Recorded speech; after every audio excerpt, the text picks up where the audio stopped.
Throw. Welcome back, ladies and gentlemen. The TD Fans Talk, home of the real Miami Dolphin fans. It is Thursday night football. We are live and in charge. We got Finsanity 5 and Reason with us right now. The rest of the panel will be in shortly, guys.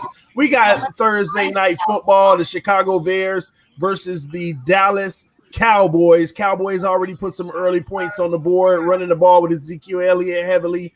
And now the Bears are driving in Dallas territory. This looks to be a great game tonight. We're going to give you live play-by-play, and we're also going to be discussing other topics around the NFL and the Miami Dolphins, of course. Welcome to the chat. Welcome to the stream. Make sure you hit that like button on your way in the building, ladies and gentlemen. Punch that like button. I see you, Sam the man. Shout out to the mod squad, all the mods that are checking in right now. We're glad to have you all in the building. We appreciate everything all the mods do. All right, let me pull up the stream myself. Let me see here so I can see what's going on.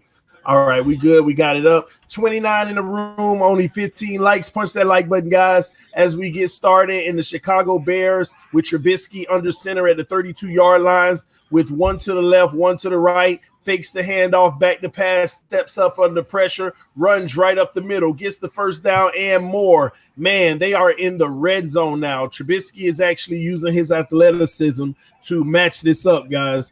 Can I try to get 50 subs? Yeah, shout out to Sam the man. He trying to get some subs. We don't know what you do, Sam. What you do? Let him know what you do in the comment section, man. I see Breon in the building. What's up, homie? America's team, folks. Chicago, are you serious, Bree? You like what I did there, huh? Hey, Bree, is America's team, quote unquote, the Cowboys gonna win tonight? Y'all let me know who's gonna win in the comment section. How about them Cowboys? I got the Bears, but I gotta say it low because the wife will get mad. Let's go, Cowboys. Listen, let's all be honest. No one wants to see the Eagles or in the playoffs. I mean, especially up here. So I'm always come on, stop that, man. They just lost to the Dolphins. Stop that. Exactly. Don't nobody want to see them in the playoffs, and don't nobody want to see a cold game. Go let them go sit in the stadium and get that game going. It's going to be more offense, more scoring. Hey, Finsanity, Breon just made a good point. He want to see the Bears win so they can fire the Dallas coach. Yeah, I gotta ask my wife about that because that's interesting. Like, is that legitimate enough to see the Bears lose?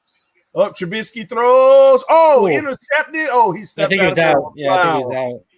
Why would he throw that trash? He overshot him by a mile. Why would he throw that trash? Did. It's in. He dragged his toe. He got both his feet in. If they challenge it. Possession. It looks like that's in. Yeah, that's a pick. Yeah. He better hurry up. That's an interception at the half-yard line. Yeah.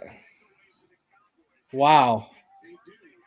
Did he switch hands with the ball? Did he move? It looks good. No, that's good. That's a pick. That's a pick on the inch-yard line. Literally the ball is literally going to be spotted on the goal line out of the end zone for Dallas. That was an interception. That is a beautiful pick, man. It don't get no better than that. It doesn't get any better than that. A couple of people in the comments have mentioned the Isaiah Prince thing we were talking about when we got off. Yeah, they released Isaiah Prince. I mean, are y'all hurt by it? No. Because I feel like that's an area they're going to address in the draft and free agency. So why keep, unloading money? FM, yes, this is coffee. This is a cup of Java, whatever you guys like to call it. Shout out to Esteban, just joined us in the chat. What's up, homie? How you doing, Esteban? It's good, homie. Yeah, we let go of Isaiah Prince and we brought in a few a guy from Baltimore's squad on the line. Don't know. I mean, he's a project. Don't know if he's gonna actually turn into making a cut. It just depends on how well the coaches. Listen, let me say this. This is what I like about the Miami Dolphins right now. That's true. What's up, man? This is what I love about the Miami Dolphins. Look at that Cowboy fan right there. See her? Oh no! See that? See, I got the same problems you do, man. Hey, y'all watching the game? Yeah, man. Got to. I watch all the Cowboy games, man. Shout out to Esteban and his family on Thursday Night Football. He living with a Cowboy fan, so I understand the pain, man. But we gotta love him anyway, right? Yeah. Just as long as they didn't. Hey, man. I know. I was just finna talk about that flag. Long as you represent. Hey, man. As you represent. The Cowboy stuff don't go up like that in the house, man. Look at it. He talking that trash now. Then he'll be scared later when he ain't on camera. Cross on your wall too. Man, but let me tell y'all something, man. This is what I love about what we're doing. Y'all see all these small little moves we're making with free, practice squad, waiver wire, getting rid of this person, picking that person up. That man, they're not stopping their jobs. They're not saying, okay, the season's over, we'll pack it up for next year. Every chance they get, they want to evaluate a fresh new talent. And I love that, man. At some teams, it's like, oh, nobody really care. No, they're constantly trying to see if they can find another gem. Even if it doesn't work and they don't find another diamond in the rough, they're constantly trying. It's a beautiful thing, man. Oh, no. Is that going to be a touchback, though, since his leg was on the white? That's what I was thinking. No, it's not, because it's where the ball is, right? Yes, sir. Reason. Yo. How many jerseys do you have? Like every single time we come on here, it's a different jersey. Like I was just thinking, like, how many different jerseys have I seen him wear? Like, I had to bust out the comeback player of the year, Joey Porter. Okay. I got quite a few. I love it, man. Look at him. You see how they put it out on the 1 yard line? Ball went on no one. It was on the inches. I wanted to say what you were just going off what you're talking about, TD, because I actually saw something say Cameron Wolf reported that Brian Flores says he spends his time daily scouting players and uses personnel background to uncover gems off waivers and practice squads.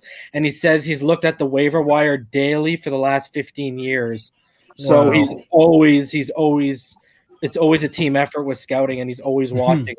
That's just like Belichick. They never stop scouting, man. It's a beautiful thing. Scouting 24/7, 365. I love it, man. This is a dangerous part for the Cowboys, man. This is dangerous. Oh, he's back to pass. Look how many people were giving up on Taco, right? Mm-hmm. I know, man. I don't know why. He's always had a motor. It's just they got so many good weapons over there. It's hard to it was hard for him to get on the field, but he's been a good asset for us, and I think he's gonna get better and better. Yeah. I'm sorry, y'all, but I hate Jason Garrett's smile, man. I despise his smile, man. I hate the clap. Yeah, they Coach Clap. I don't know what it is. Nothing wrong with smiling, but I just don't like his. Here come 3rd and 5, 2 to the right, 2 to the left. Dak Prescott in the shotgun, back to pass. Prescott on. What? I almost picked off. I thought he was finna walk in the end zone with that. Yeah. Why would Dak throw that, man? Yeah. Listen, I'm facing Dak in fantasy, so I'm all for every Dak mishap and mistake. You know, am I facing Ezekiel Elliott too in fantasy? Oh crap, I think I am. Wow, they're gonna have to punt the ball, but still good defense, man. Is Hillary watching the game? No, she's actually back in the baby's room putting a little train together. Last I saw, so she just keeps running. She keeps running out here saying, "What happened? What happened?" So I keep telling her as she goes back in the room. So the punt is gonna go to the 48 yard line. That's still good field position for the Bears. So if Trubisky can stop screwing up, the Bears can have a shot because they were moving down the field at will with him using his legs. So we'll see how this turns out. I think it's going to be a hell of a game, man. I want to see a tight game like last week coming down to the wire. I know y'all remember that game. That was amazing. Oh, was that Monday night? That was Monday. Nice. Seattle. I was still out of town Thursday. Yeah, man. TD, who you rooting for? The Bears. Let's go Cowboys. You I'm do know she in trouble with my wife. Trying to get me in trouble with my wife. What's up, Esteban? What's going on? How y'all? Good. How are you? We good, man. Who do you guys? The implications of this game, they might have something to do with the draft. Who y'all going for? I mean, if it affects, what we're doing in the draft, who do you prefer? Are the Bears going for a quarterback? Should be. Yeah. Man, this don't have any draft implications, man. Because the Bears can wait. What? This is Trubisky's third year, fourth year, so they can wait another year. Yeah, these guys aren't going to impact our draft, at least. Well, I mean, I'm not saying necessarily impact, but like the position we have, because I think that Steelers pick is going to be affected by this or the Texans pick. Mm-hmm. Yeah. Well, I don't know. Listen, man, I'm gonna tell y'all now, and this ain't to talk about Tannehill, but I'm just hoping that he can really have a great end of the season and get in the playoffs. Because if he gets in the playoffs, that means either Houston or Pittsburgh is out of the playoffs. Better pick. Yeah, you got to pick. They got to play Tennessee twice. Exactly. They got to play Tennessee twice. See, Tennessee's Houston. So people think Titans Houston might actually help us out. And that's what I'm saying. People better pay attention to that. Those are, I'm gonna be watching those games. Those are gonna be huge games, man. If Tennessee can beat the Titans, not the Titans. If Tennessee can beat Houston, man, our draft stock just went up massively. Like we literally go from like a 25th. We probably would go from like a 25th pick from the Texans to 20.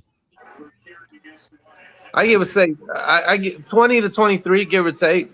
Yeah, that'd help. I mean, not even 20. It has to be 19 or better, because really? 12 teams in the playoffs. If the Titans make the playoffs and it knocks Houston out, that means that pick is guaranteed 19th or better. Yeah. I'm trying to think, who would be the other wild card then? Well, you still got the Buffalo Patriots situation.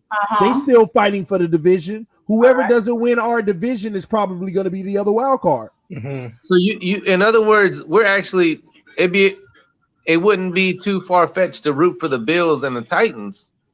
I ain't rooting for the Bills. I don't care how that goes. Either way, it doesn't matter with the Bills, because either way, Patriots or Buffalo is going to be division winner, wild card. No matter how it comes out, both of them are still going to be in the playoffs. I think that's the same situation. So it's no need to root for them. It's really the Pittsburgh. It's Pittsburgh right now. Who you want to root against for multiple reasons. You definitely don't want them to make the playoffs. And man, I just hope Tennessee has I think they have the easier schedule out of all of them, even though they play Houston twice. They got the Raiders this week, I believe. They should beat the Raiders on the road. I really think they can. And then they got Houston twice, and then they got the Saints. But they're at home now. They're at home, and then they got Houston again to finish out. So we'll see, man. Here we go. Trubisky at the 45, back to pass. Oh, he steps up and gets sacked down at the 50. He at least he pulled that back, because that was great coverage and he almost threw it. So EM just texted us, and it's from, according to Finn's Wave, the Dolphins are set to aggressively pursue Jadeveon Clowney if he becomes a free agent. I told people that, man.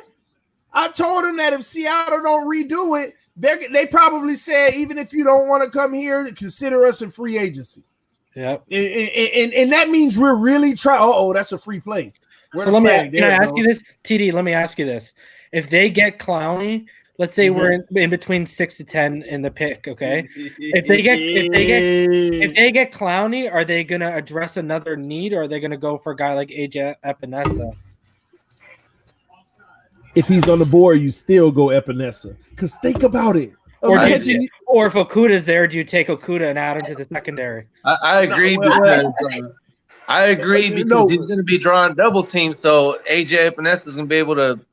It's going to free him up. Well, we would, if we get Clowney, our first priority would be a secondary player, but we will try to revisit that pass rush with the second first round pick. Yeah, so that could be a Gross Matos. Yeah, because if they can get two top defensive line, Clowney and Chase Young, Clowney and a Epinesa. I keep on pronouncing it wrong. And then this time we're getting Clowney without giving up capital. Yeah. Listen, without giving up a draft pick.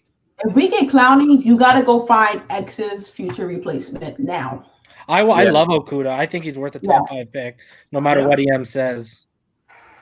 I mean, think about it. If you spike the ball every play, I think that's a 36 QB rating you could get, and he's allowing under 40 this year against him with opposing QBs. That's they got a good screen. Are they going to take it? They're down at the 9-yard line.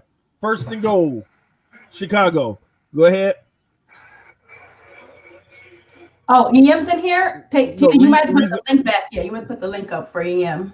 I got you. Reason, you say what you were saying again, Reason. No, I was just saying, like, Okuda is just it's ridiculous. I think he has a career QBR rating allowance of like 51.7, but this year it's like 38 or 39. And like I said, if you spike the ball every play, I think that's 36 you'd get. So, I mean, he's basically like spiking the ball against him every play. Like, so you're all in. You're all in on the defensive end. Definitely. That's a corner, right? No, I'm saying first, whether that's Clowney in the free agency or draft. Yeah, I'm like, I think if they get Clowney, I don't think Chase Young is. I don't think the end is going to become as pressing as a need for them if they get Clowney. But I mean, they could get Espinosa. But I think if a guy like Okuda's on the board, they might go for that. You might have me Drew. I think if we don't have me drooling, man. Rashawn Brown. I know they might want to go quarterback, but I think you got to address the trenches on what either side of the ball for that first pick. I mean, I understand what Reason's saying, but I just touchdown Bears. I told y'all. Rashawn Brown. When I say X's replacement, I mean once this contract is over, you're going to because at that time. Whoever we get, whoever is, it'll be time for them to get their money. So you replace the old money with some new money. That's what I meant. I didn't mean like, X is going to leave like the next day. I meant like in the future, his replacement. Got you. Well, finish what you're saying, Esteban. The good thing is we got 3 first-round picks. 3 first-round picks. I just think that the first pick needs to be something in the trenches. If I think that Miami's wanting to get a quarterback, but I just don't see, why. When does that free agency period open? March the 1st. Gosh, every year. We're gonna have. If they're drafted, listen. We're gonna have the craziest offseason ever, man. Like I said, if they're planning on drafting a quarterback, whether it's Tua, please God, no Herbert, but if it's Herbert or if it's Jordan Love, I would draft O-line pretty heavily, and I would sign guards. Because if that quarterback's not going to work, like I keep saying, if that quarterback's not going to work, at least you have a good offensive line so you can plug the next guy in. Like I just don't understand. I find it extremely difficult I don't understand why people can't comprehend. You've got 14 draft picks. You've got free agency. They're gonna be, they're gonna be ultra aggressive in free agency. Chris Greer, he's already explained that to everybody that's willing to listen to it. So I don't get, you got 14 draft picks. That pick is if we continue to win out, we'll be projected to be picking between 10 and what? 6 and 10. 6 and 10. 6 and 10, yeah. You got 14 draft picks. You got 2 other first round picks. If you covet a talent like Tua and the medical checks out, I just don't understand why football people do not understand. Why wouldn't you pull the trigger right there? And you can address, because we got 14 picks.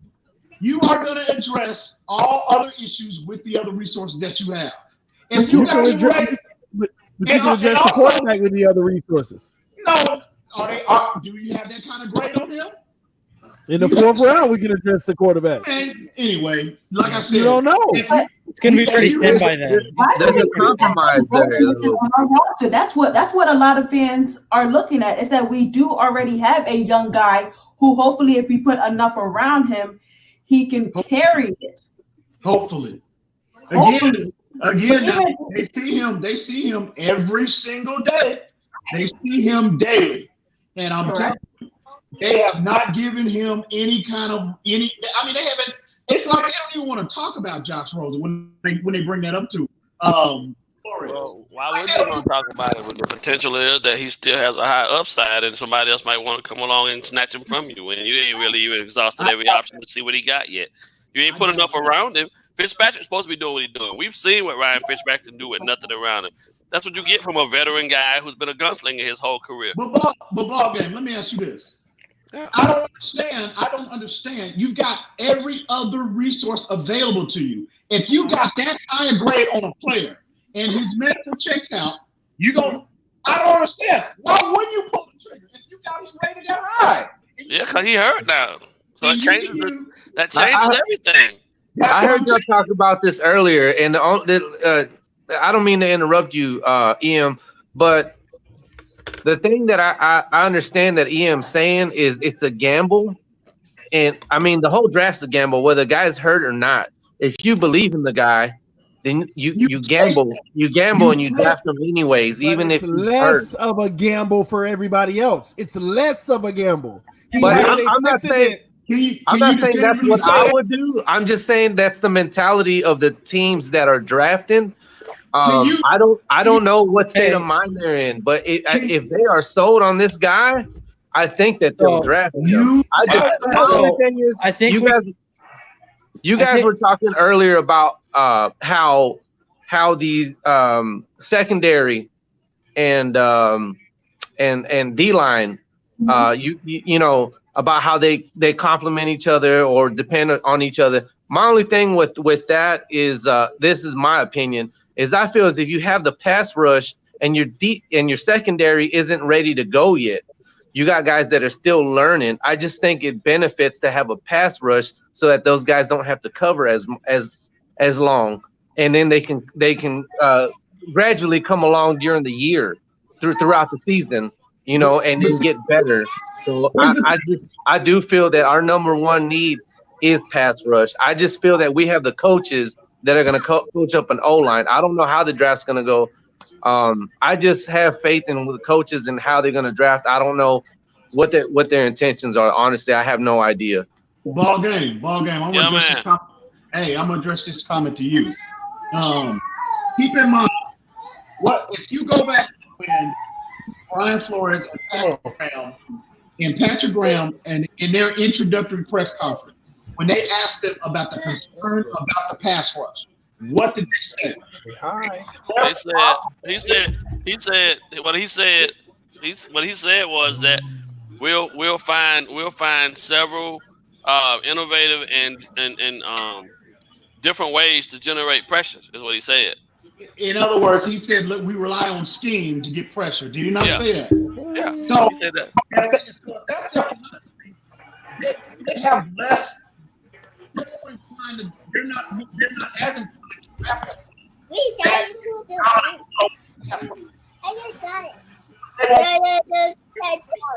I don't know why I can't hear you, bro. I can't hear you. I don't know. Can y'all hear me now? Yeah. Can you y'all hear me now? Yeah. Okay. So if they rely on scheme to get pressure, they don't need a dominant one-on-one pass rush type of player. If that's the case, and they've proven that. They have proven. They told that's a part of the scheme. Some teams rely on their scheme, how they put it in. They predominantly line them up one-on-one against opposing pass. They do that. Twisting, movement, constant punching. They even incorporate defensive backs in our pressure package. I've even seen multiple packages that they've been put all year. So they don't rely on one. They don't necessarily. I'm not gonna say you don't need him, but they don't deem a necessary need to have. In other words, so if they rely on, that's why I keep telling y'all, Chase Young, in my opinion, or that's the best fit. Chase Young, even if he was now, I'm not saying I would. Bro, your mic, we can't hear you. It keeps cutting in and out. Yeah, it's your mic. Can you hear me now? Yeah, we can hear you. Yeah. Okay. Well, I don't know what I had it down, but that's what I'm saying. Chase Young, bro. I'm not saying I would not entertain drafting him. I'm just saying I'm not drooling all over him for the things that I just highlighted. They rely on scheme. They don't rely on individual. Listen, I understand. I understand where you're coming from with that perspective, and I think because we run so many different fronts, that could be the reason why he's not necessarily the guy that we're targeting. But I know without a shadow of a doubt, as a football person, he's on the board. But if we don't get him, it's not as big of a loss to us because, like we said, the scheme is going to generate the pressure. But at the same time, you still need quality guys to In be the able scheme. to do I that. agree. I agree. Now I will Go ahead. they need a better athlete as far as from the edge position. They definitely need a better athlete.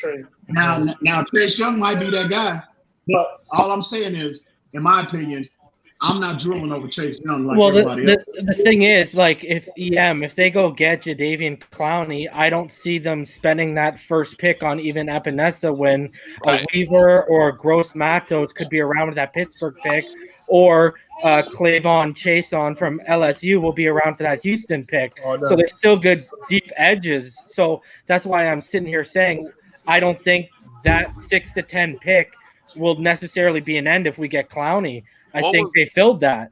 What was the report? So in the report that Clowney, hey, I didn't get a chance to check it, TD, but you said that Clowney, I'm a little late to this, but Clowney did state as to why he didn't come to us, right? Yes. And what was his reasoning? His exact words, not mine, his words. They're tanking for a damn quarterback. Find me a team that wants to win, and I'll sign the damn tender. These are the exact words. I'm mad. I feel weird. Just keep saying damn, but they were his words. But you know what? That turned out to be a blessing in disguise. Because if we'd have got because now we can get him without a draft pick. Exactly. If we would have gotten Clowney, we wouldn't have had those two number 2s. Mm-hmm. We wouldn't have got running that ball like that. They are giving up the Dallas defense. Yeah, Montgomery. Is that we Montgomery? Giving up, yeah, we weren't giving up 2 number 2s. Oh my God, he is gashing them. Mm-hmm. Yep. Inside zone. He's been coming out the last couple weeks. Look at it, just running through. Man, no. But I think we should take a page out of San Francisco 49ers book. They signed D Ford in the offseason in free agency, and they doubled up in the draft and took Bosa. That's exactly the plan. Look at how many first round picks if Seattle can't afford Clowney, and Clowney is looking right now at what's happening in Miami, he would be foolish not to entertain an offer from the Dolphins at this point. It worked out. But here's the problem. He's gonna cost a lot. He's doing work. Clowney won't know. He won't know though. He won't know. It's not the draft is first to see what we're doing. Yeah, but he already sees the culture changing right now. Everyone paying attention to it. I hope that he recognizes it.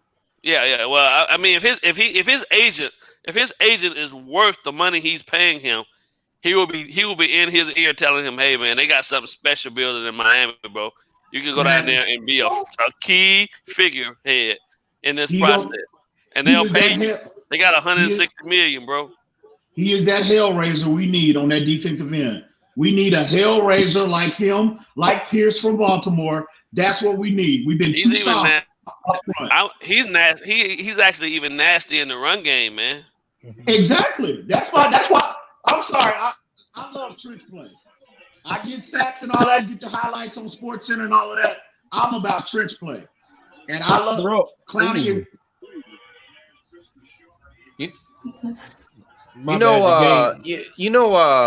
Ian brought something up about Chase Young earlier that I agree with, about how he does pin his ears back a lot and he's after the QB, but man, once they hand that ball off, he's not real accurate, with getting to the running back. He gets watched out. He gets watched out. And I've been watching. I do like him. Though. I don't like that part of his game. I would hope that because I don't know too many defense pass rush specialist DNs that aren't taught. You know what I mean? Because in theory, you tell a good rush guy go butt deep, right? The butt deep, and then turn the corner. But Ohio State, they really just letting him go. The other guy on the opposite side is a guy responsible, and they swap sides. depending on the strong side of the offense. So here's the thing, though. So have you seen Weaver from Boise State? I've seen him actually do that, but I haven't seen him against good competition doing that. Right. I hope Boise State gets a good bowl game against an SEC team or some team that's got a decent O-line. I think the kid is phenomenal for what they're asking him to do, which is pin your ears back and go get the quarterback. They said there's no one else has done it. Right. So, but the run game piece, and traditionally, he's the type of guy that teams used to have. Every team had two defensive ends that ran a 4-3. One guy, depending on the strong side of the defense or offense or whatnot, they swap sides. So you had one guy pass rushing and one guy stopping the run. Now hold on, let me finish. Yeah, go ahead. Now what you want is guys that can do both, right? But he can teach. You can, but everything can be taught. It's all technique. That's another thing. Well, it's physicality. The hardest thing to teach is pure pass rushing. Yeah, that's a good point that you brought up, because that was my concern, was if they could teach him that part of his game, that'd be a plus.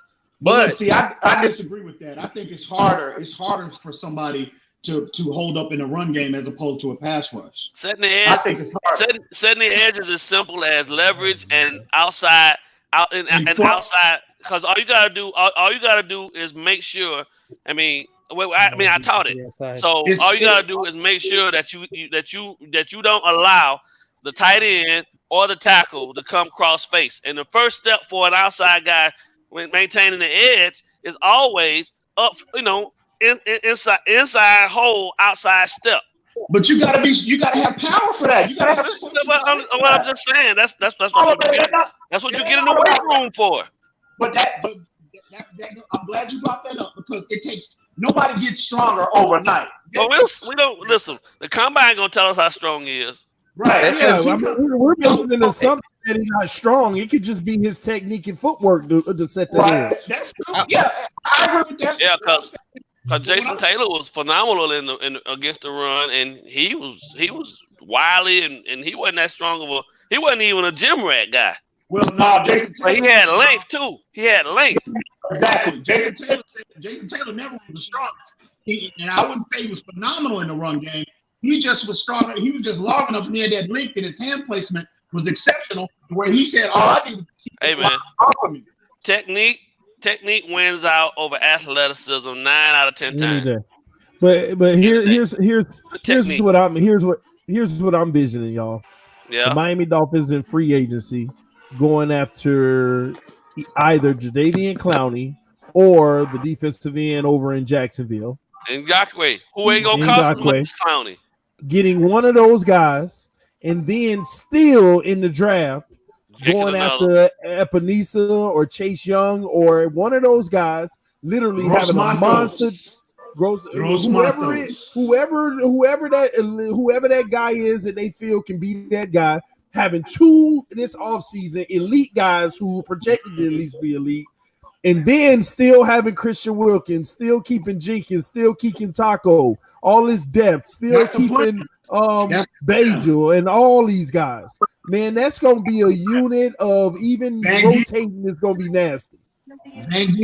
Van Ginkel. All these guys, that's what I want, but I still want them. I know we don't talk about it much, but I need them to also address the opposite cornerback position. I want a good guy at that position, man. We got to, and I'm not talking second round here. I'm talking first round. I'm talking first round going to second. We got to get there. We already got that in who? Really? Yes, who? Hey. Reason I heard you earlier. You said I said that top 5 pick. No, I never said he wasn't worthy. I just said I don't think we need him because I believe in Nick Needham that much. I never said. I think okay, but if we're in the top 5 and let's say Chase Young is off the board, they're not going to probably draft 2 in the top 5. I could see them outside of the top 5, 6 to 10. But if we're in that top 5, Okuda's the really only one that makes sense unless we go Andrew Thomas and get an O-lineman. Yeah. Well, I I would be more inclined. Yeah, O-line. He's a tackle from Georgia. He's an athletic freak. He's a freak. I would entertain that more. That freak's an understatement. Yeah. I would entertain that as opposed more so than I would drafting Okuda in the top 5. I just don't think we need him. I'm not saying the dude is not talented. I just don't think we need him. I also said if we signed Jadeveon Clowney, then obviously end's not going to be as pressing of a need that high. And with that Pittsburgh pick, you can probably get your boy Gross Matos, or Weaver might still be there, So I don't think that. My thought process is if we go in free agency, we got more pressing needs. We got more pressing needs. I think. Listen, my thought process is this: that's just taking the best player on the board to me. On the roster for next roll around, we're gonna still have Taco. You're gonna have Van Ginkel, who's gonna be used as a pass rusher. We're gonna have Charles Harris, and we need a premier guy. So if you go out and spend top dollar on a premier guy and bring him in, that eliminates your need at that point. In the top five. What do you mean? We probably picking somewhere in 6 through 10. No, I meant to say with our first round pick, you wouldn't take a pressure player at that position. Well, I'm taking best player on the board, and I'm going to go secure my left tackle. Mess me personally because I just secured my pass rusher in the free agency. I agree. Now I would be more inclined to entertain that aspect, that route, as opposed to drafting Okuda. It is no knock on Okuda. I think he's phenomenal. I just don't think we need him. I really don't think we need him. But here's where we differ, right? Here's where we differ in our thought process, I believe, because the fact that most teams are coming out in 3-by-1 sets, right? 3 wide receivers, 1 tight end, 1 running back. Right. Who is our other guy? If we got X on one side and need him, who is the other guy to take away? Because most teams gonna move. Well, you only got X on the field for about 8 to 10 games a season. Well, so even in that instance, you still need somebody else. I would move. What about free agency? I would select. We're gonna go get Byron Jones then, right? You know how much I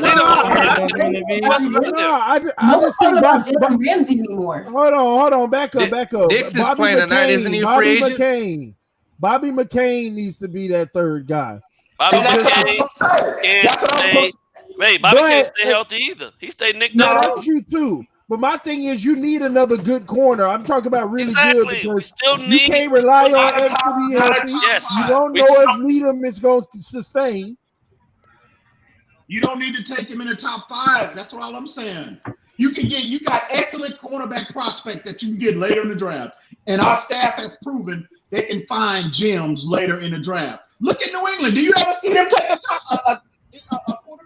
They didn't have to. They went and stole one from Buffalo and paid him top dollar. They got him, but all the rest of them are lower round picks or undrafted. The McCourty brothers weren't drafted low. Belichick went and purposely. Second round. But you see what they're doing, right? Yeah, they were first round talents. Though. Second round, but okay. Second round. But again, Matthew, this is what I'm saying. It's on Fox, man, and NFL Network. It's on both. This is what I'm saying. Download the NFL Network app, but you have to run it down. Let me ask you a question. Em, just for clarification. So Cowboys, you would tell me right now, right, that one of the top cornerback prospects that has come out, that is potentially ready to come out of the draft in the last 5 years, if you had a shot to get him to solidify your back end, you would pass on him for a guy that we picked up that everybody else looked over, that's had a decent season nonetheless, but it's still not in the grade on him when you compare Needham last year to where Okuda is this year, you would pass on him.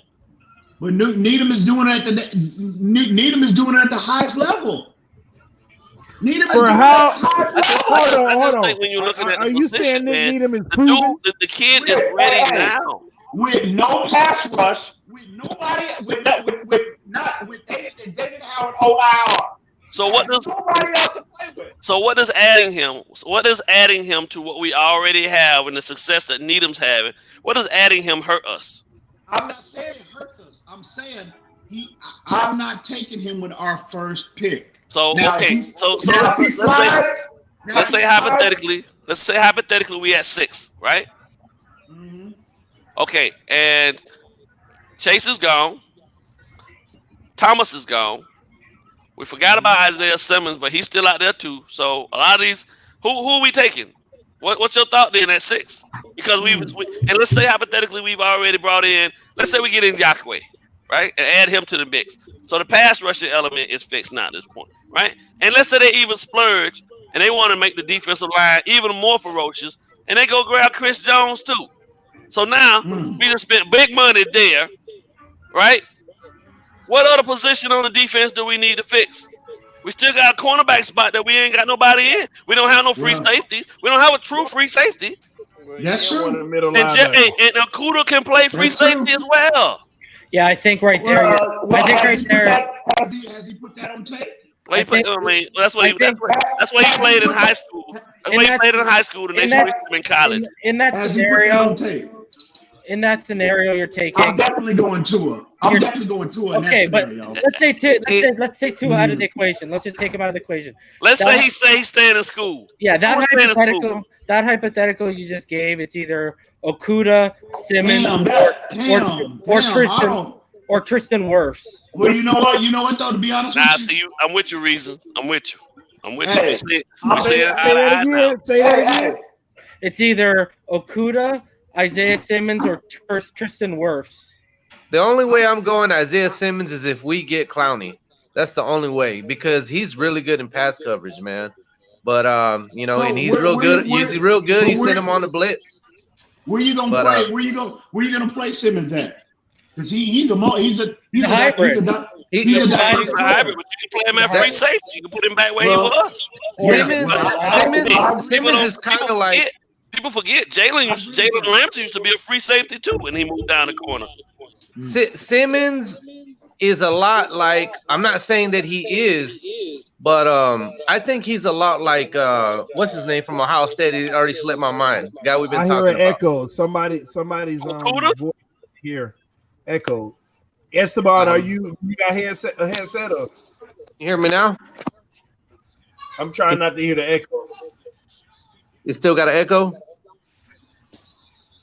When I speak, that means it's coming through somebody's speaker. It's yours, Esteban, because you just muted and I didn't hear. All right, let me get a different headset. You're good. You know what? If you recall last year, where how the draft board fell, Miami was given several opportunities to trade back, but they coveted Christian Wilkins that much. Mm-hmm. So my point is, if those scenarios are in play, and if it's not a player that I'm just in love with, I'm trading back. I'm gonna trade back. If it's nobody, I guess we can go back and forth. I mean, there'll be a million and one options that we could take in terms of what might possibly be. But free agency, that's why free agency for us is probably more important. I mean, to me, free agency is more important than the draft because I agree. Because we have to pick quality individuals with proven track records of sustained success to add into this very fragile youth movement that we're about to undergo. And if those guys aren't coming to be consummate professionals every day, this shit gonna be a problem. Oh, I'm sorry. It's gonna be an issue because we can't bring in anyone that's not a team first guy. And I want players that's ready to go. I want players that's ready to go from day one. I don't want to rely on a draft and wait for players to get up to speed. That's why Njakwe is probably a better option, because I don't necessarily know if Clowney is a full-on team player, because to me, he might be in the mercenary mindset. I'm going to get my check. I'm going to go get my stats. That's all I care about, as opposed to building and helping us continue to build something because this process. Listen, this process still for us is going to take more than just next season. You know what I mean? Really, So, I think we can have. I think we can have. If we make the right moves and we make the right chess moves, I think we can be competitive. If we don't win, listen, hell, we competitive now. I'm just saying. I understand what you're saying. If we don't win 5 games this year, all we need is we just need to make the right chess moves at certain positions, and I think we can be competing for a wild card spot next year with Fitzpatrick. I really do. If they bring in, if they get aggressive in free agency, and they splurge on the interior lines with Tony and Brandon Sheriff or somebody else, and they get, I keep telling y'all, if they get can y'all hear me? Yeah. A lot better. Yeah. Hang on, let me back out. A mere pass rush brings you 3 to 4 more wins by itself. I think we're onto something with the interior stuff because it was reported today by an Eagles reporter, Mike Kay, that the Dolphins tried to sign Sua Opeta, who's a guard tackle, before the Eagles ended up promoting him to the 53-man roster. So we signed Mac Hollins instead. So obviously they know the interior needs to be addressed ASAP. Right. So I think Clowney and interior guys are legitimate free agent options here. Well, let's hope. Hey, let's hope Brandon Pierce doesn't get re-signed by Baltimore. We can bring him in too. 300. That's 347 pounds right there in the middle of your defense. Yeah. I thought you brought up a good point a while ago.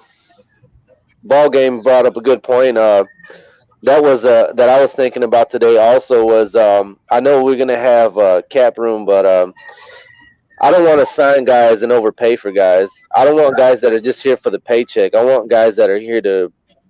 It's the end game is the Super Bowl. I mean, like I want the Super Bowl next year.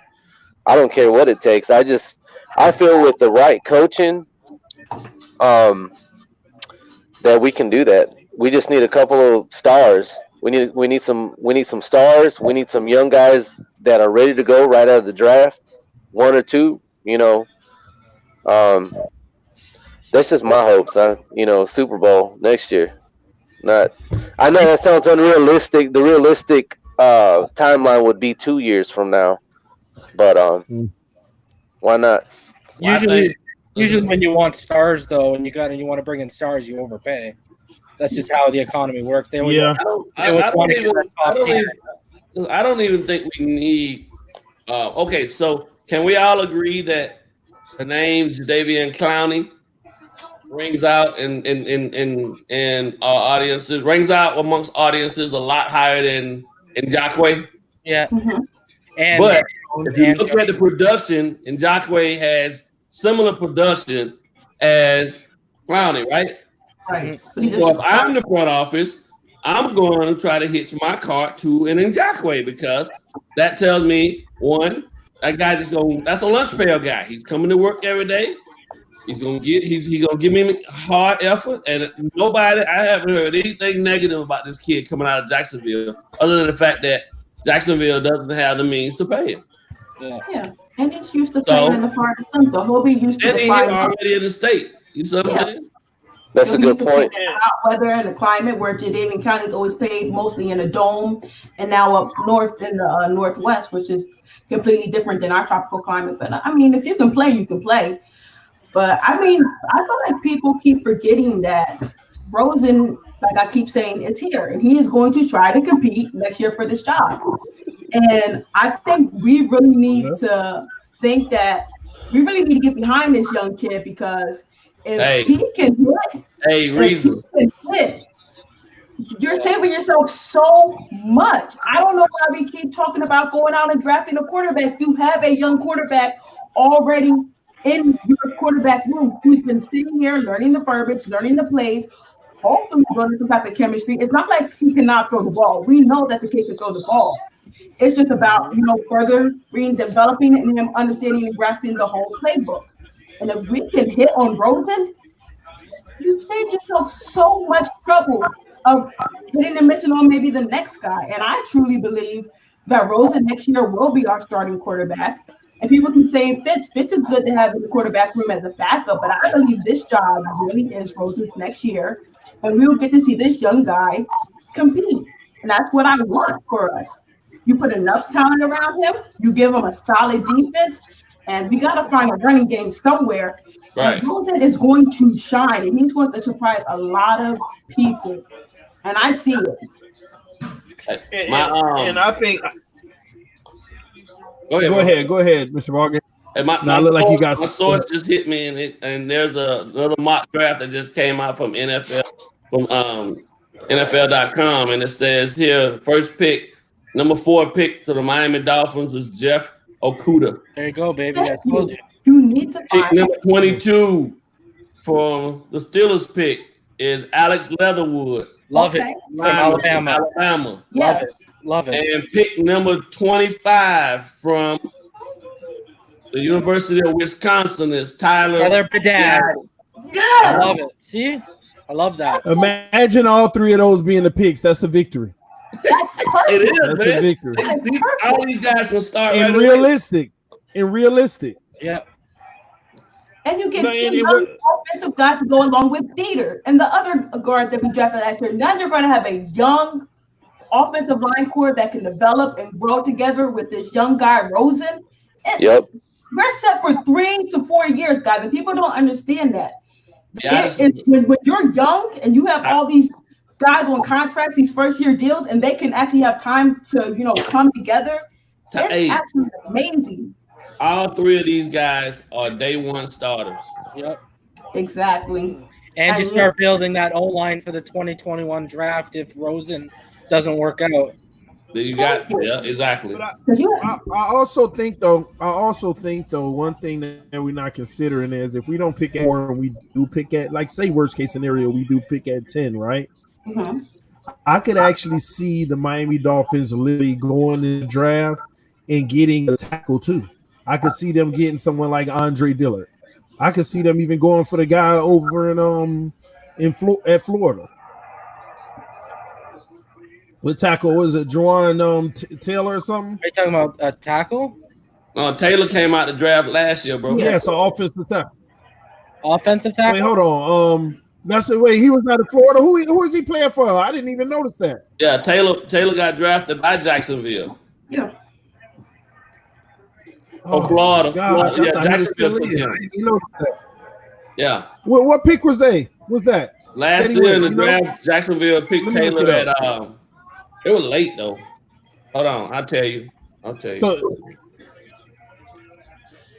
Because I remember studying his stuff last year, man. I really liked his talent. I thought that we were actually going to be pursuing him last year. That's what I thought we were going to take because too. I knew that we weren't going to be able to keep the right tackle, and then on top of it, I always felt like with Juwan Taylor, right? Yes. Yeah, Juwan Taylor, yeah. Yeah, he went to Jacksonville at 29th last year. They traded back up. They traded back up in the draft to get him. Wow, I'm surprised he slid that far. I ain't even noticed that. Yeah, but he had a great year this year too. So far, he's having a pretty decent year. He came out. Yep. The top tackles right now, as the board holds them, is Thomas, Wirfs, and that kid from Houston, Josh Jones. Yeah, Josh Jones. So which one is more of a priority for us, left or right now? Well, all those guys. Yeah, those guys play left. Wirfs plays right. Because Davis can go back.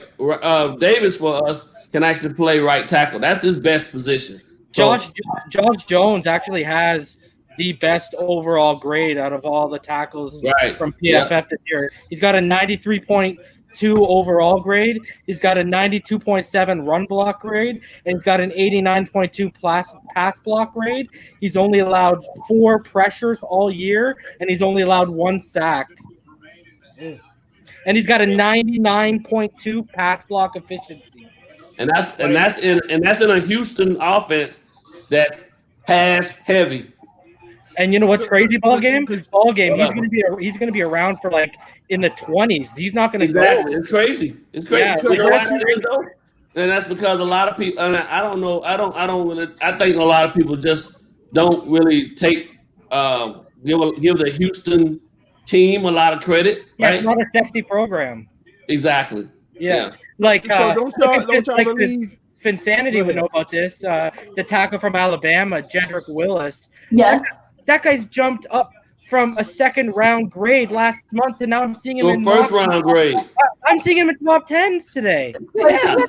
Here's the thing: people don't, really get to realize because they spend too much time hating on the Alabama football program, is that they actually do, develop talent outside of, quote unquote, the quarterback. That's what, you always look at, but they always have great linemen coming out. They always have great defensive players coming out. So even though you have to realize, even though the quarterback is a product of all the greatness around him, and a lot of that gets masked by quarterback play, but these guys are actually out here, doing their thing, and they always translate well. I mean, they're gonna have 3 linemen in the first round. They're gonna have Willis, Creed Humphrey, and they're gonna have Leatherwood all in the first round. That's 4 guys projected to go in the first round of the draft. And Judy and Ruggs and Devontae Smith. Yeah. So what you at now? That's 7, right? Yeah. You mean to tell me Tua Tagovailoa on the defensive side of the ball? Here we go. Let's hear it.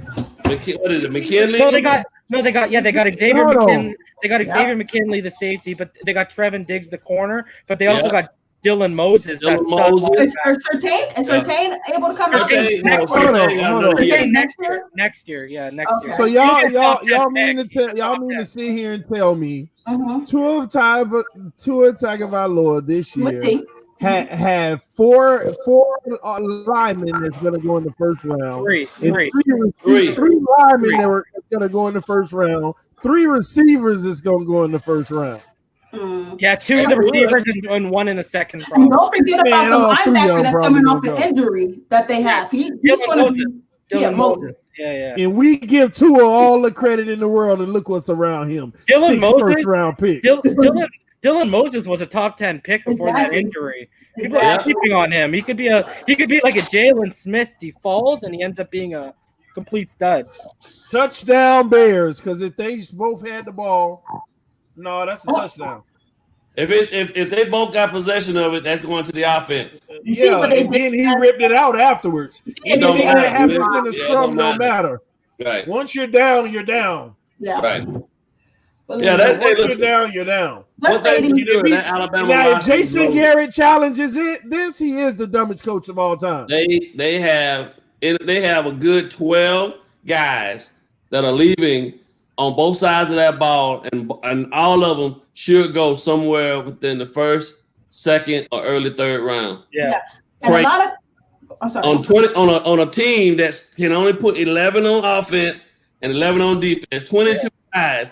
They gonna have 12 legitimate players that are leaving and going into the NFL draft. The first 3 rounds of the draft. That is insane. And that team's not in the we didn't even mention Najee Harris. I was going to say that's my boy. Oh my gosh! You want to talk about a work? Oh my!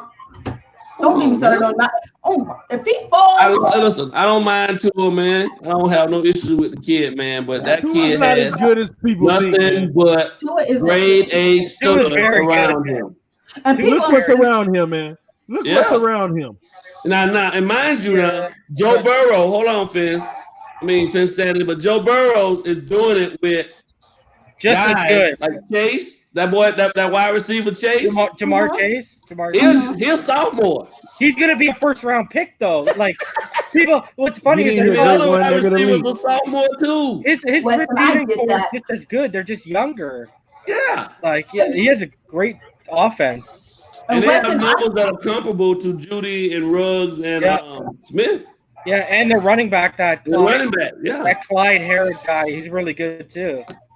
Here's the thing. I'm honestly going to for the first time look at Joe Burrows. I mean, because the last time I really watched him, it was with a very biased eye because he was going against my team. So of course I'm gonna have a very biased eye. So big of you to say that. So big of you to say that.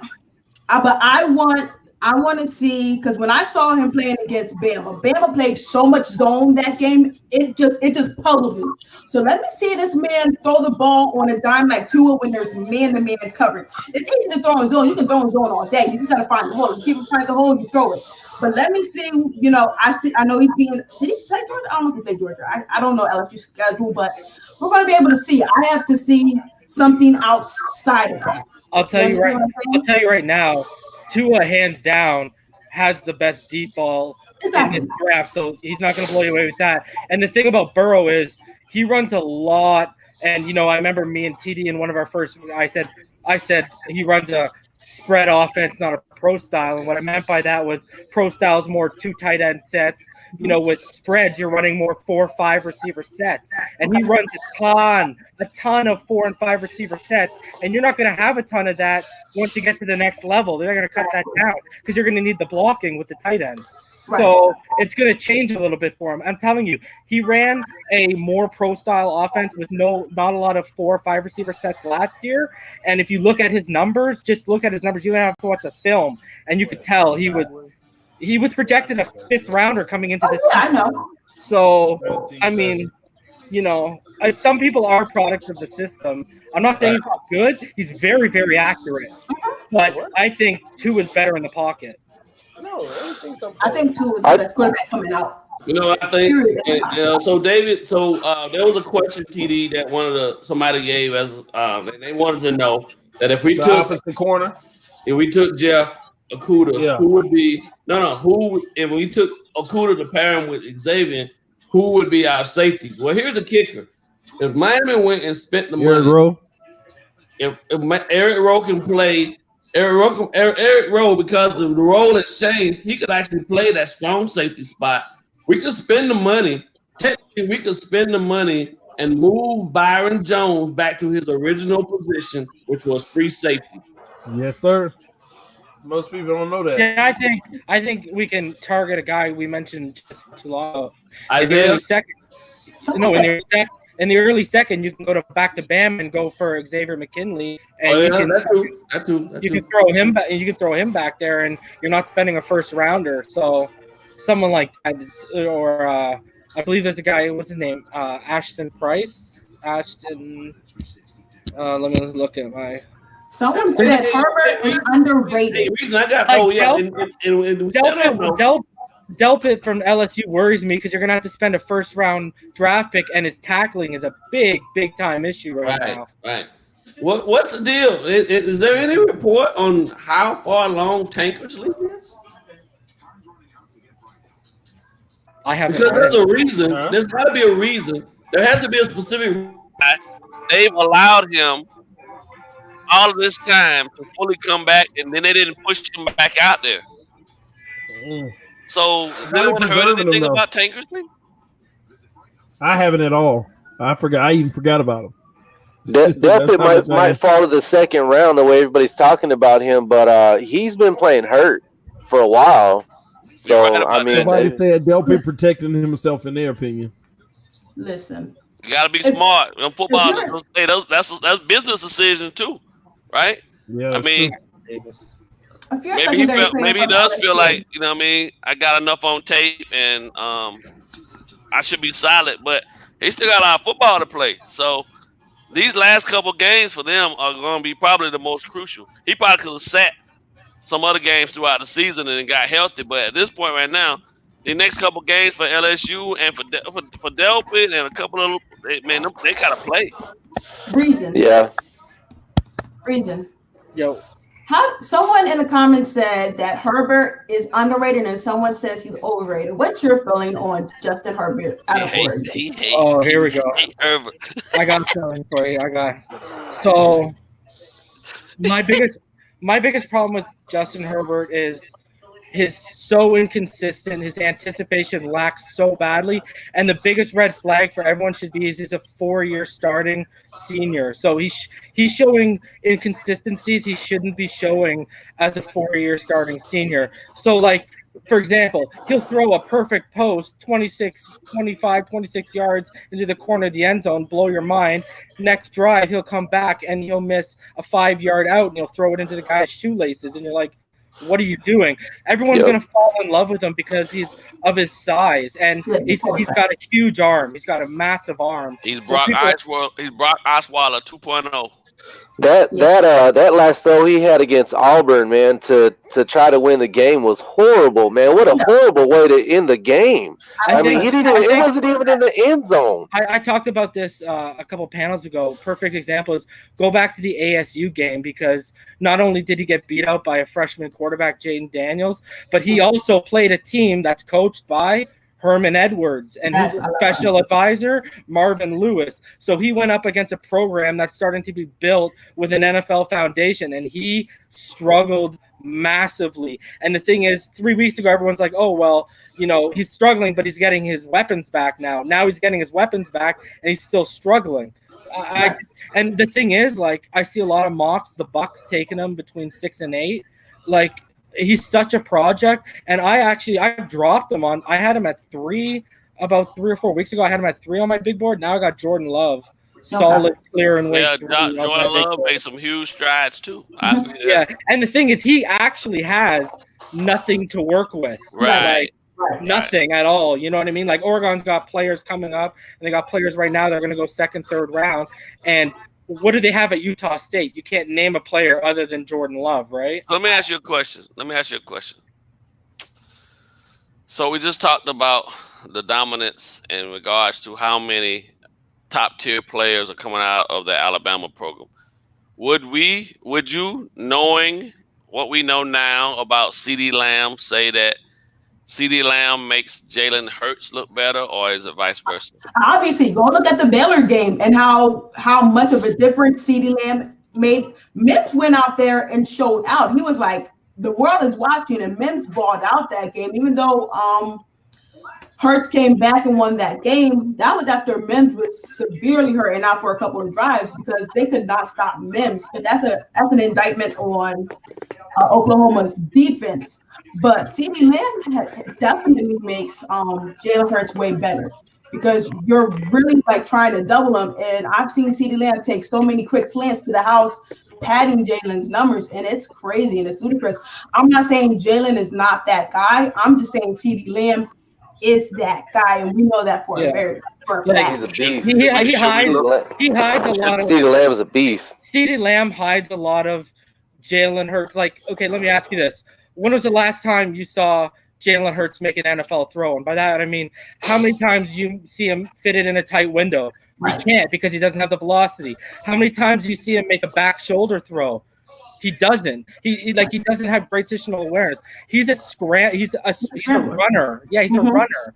Like people just get fascinated on this guy because he's the Oklahoma program. And I said last time, look at his numbers compared to what Baker and Kyler did. And someone in the comments said, oh, he's putting up better numbers. That's not even close. No, he's not. I'm talking about passing the football because that's what Lincoln's, it's run second, pass first. So Baker Mayfield and Kyler Murray, listen to this. Let me put this to rest right now. Is Jalen Hurts going to win the Heisman? No. Kyler Murray just did. And he blew everyone away. So it's not even close. So I think he's a project. I think he's a 5th, 6th round guy. I don't think he's that far back. Maybe like I say 4th round. Fourth round, late 3rd. No, not in the 3rd. He doesn't have good footwork.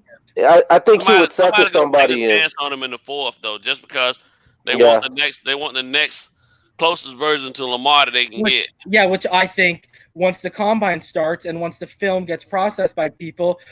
Like I said, he's gonna run well now. No, Jamie Newman's gonna move up. Yeah, that's true. That's gonna be the guy people fall in love with. Wake Forest, right? Yeah, and look at what is he? Yeah. He has one receiver. I got a question. I got one. One receiver. That's it. I got one. What's the deal? Why nobody talking about Bryce Hall? Because everyone. From Virginia. What happened? Everyone, the outlier that everyone's talking about is Anthony Gordon.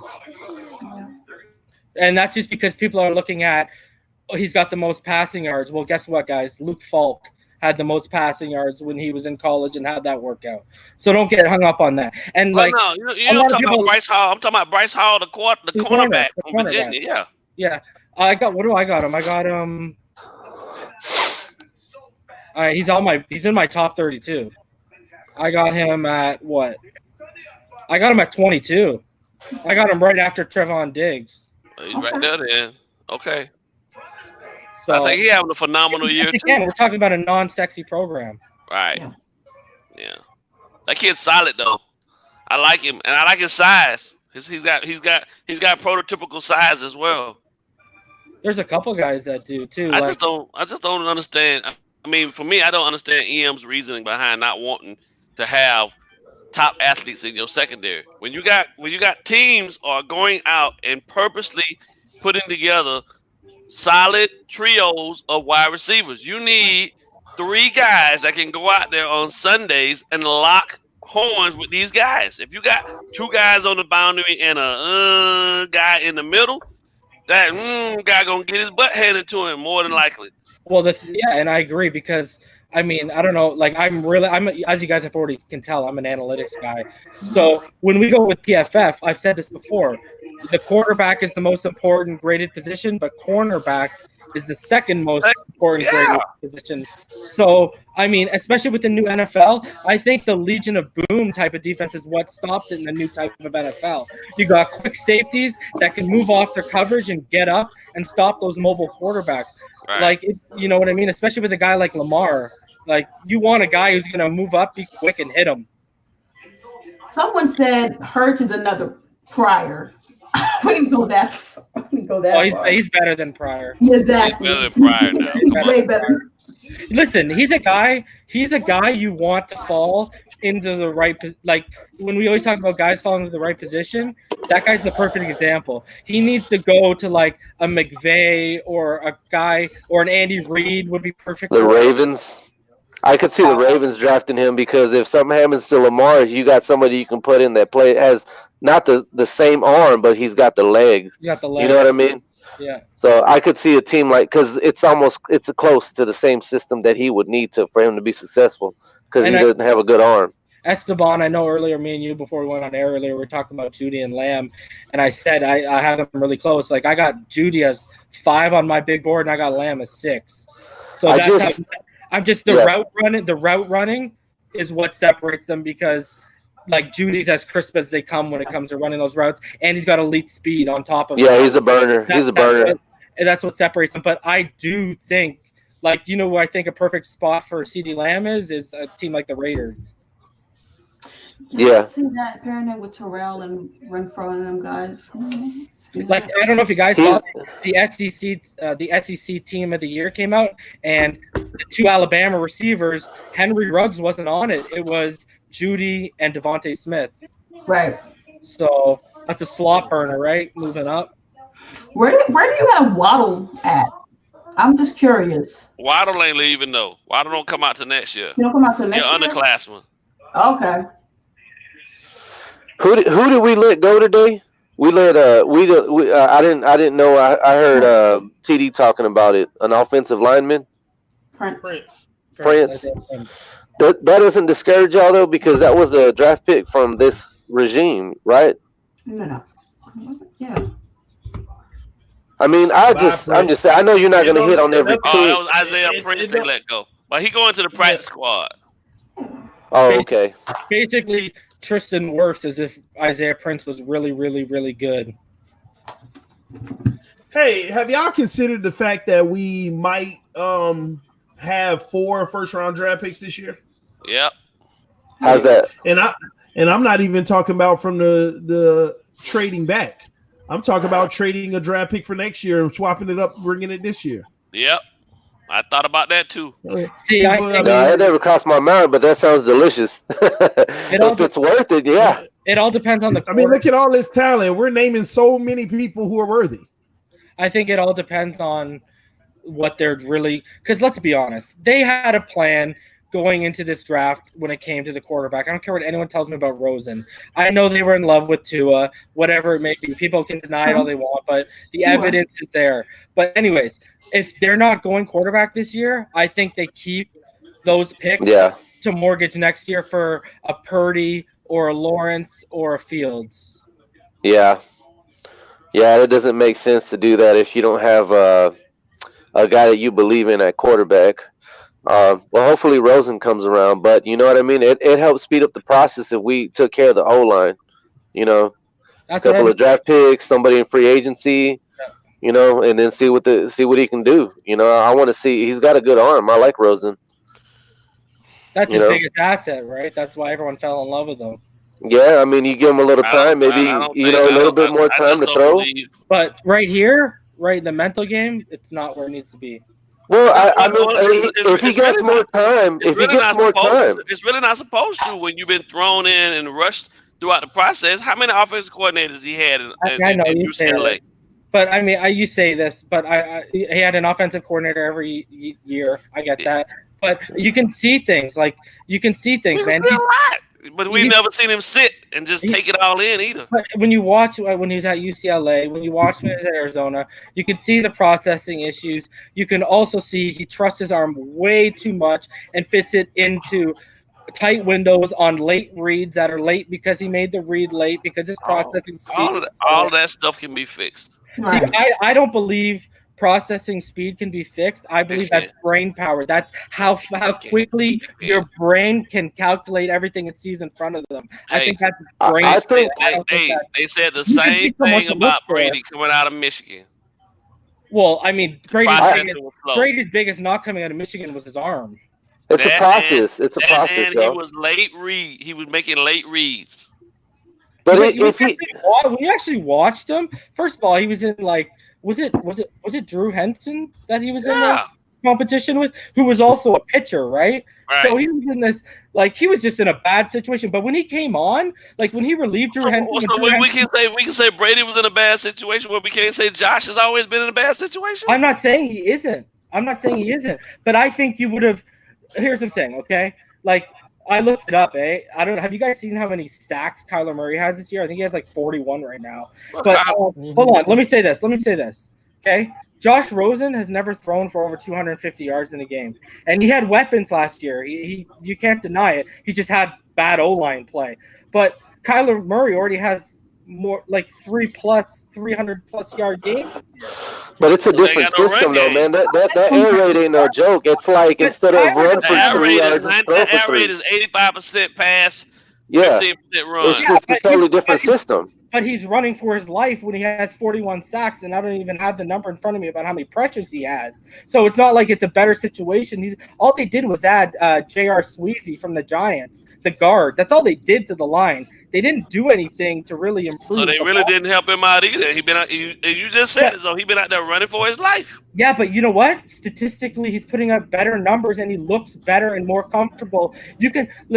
Come on, ball game. You're smart. You've been around. You can see when a quarterback specifically can see the field better than other guys. Quarterbacks. We're talking about. Listen, I don't think it's a fair comparison because we're talking about a guy who is what did he run? 4.44 flat. I mean 4 something, right? We're talking about a guy who has the ability to do a lot more with his legs and then improvise in the throwing with his arm, as opposed to Rosen's not by any stretch of the imagination gonna run away from anybody. Of course not. But Kyler is on the passer first. So what I'm saying is, right?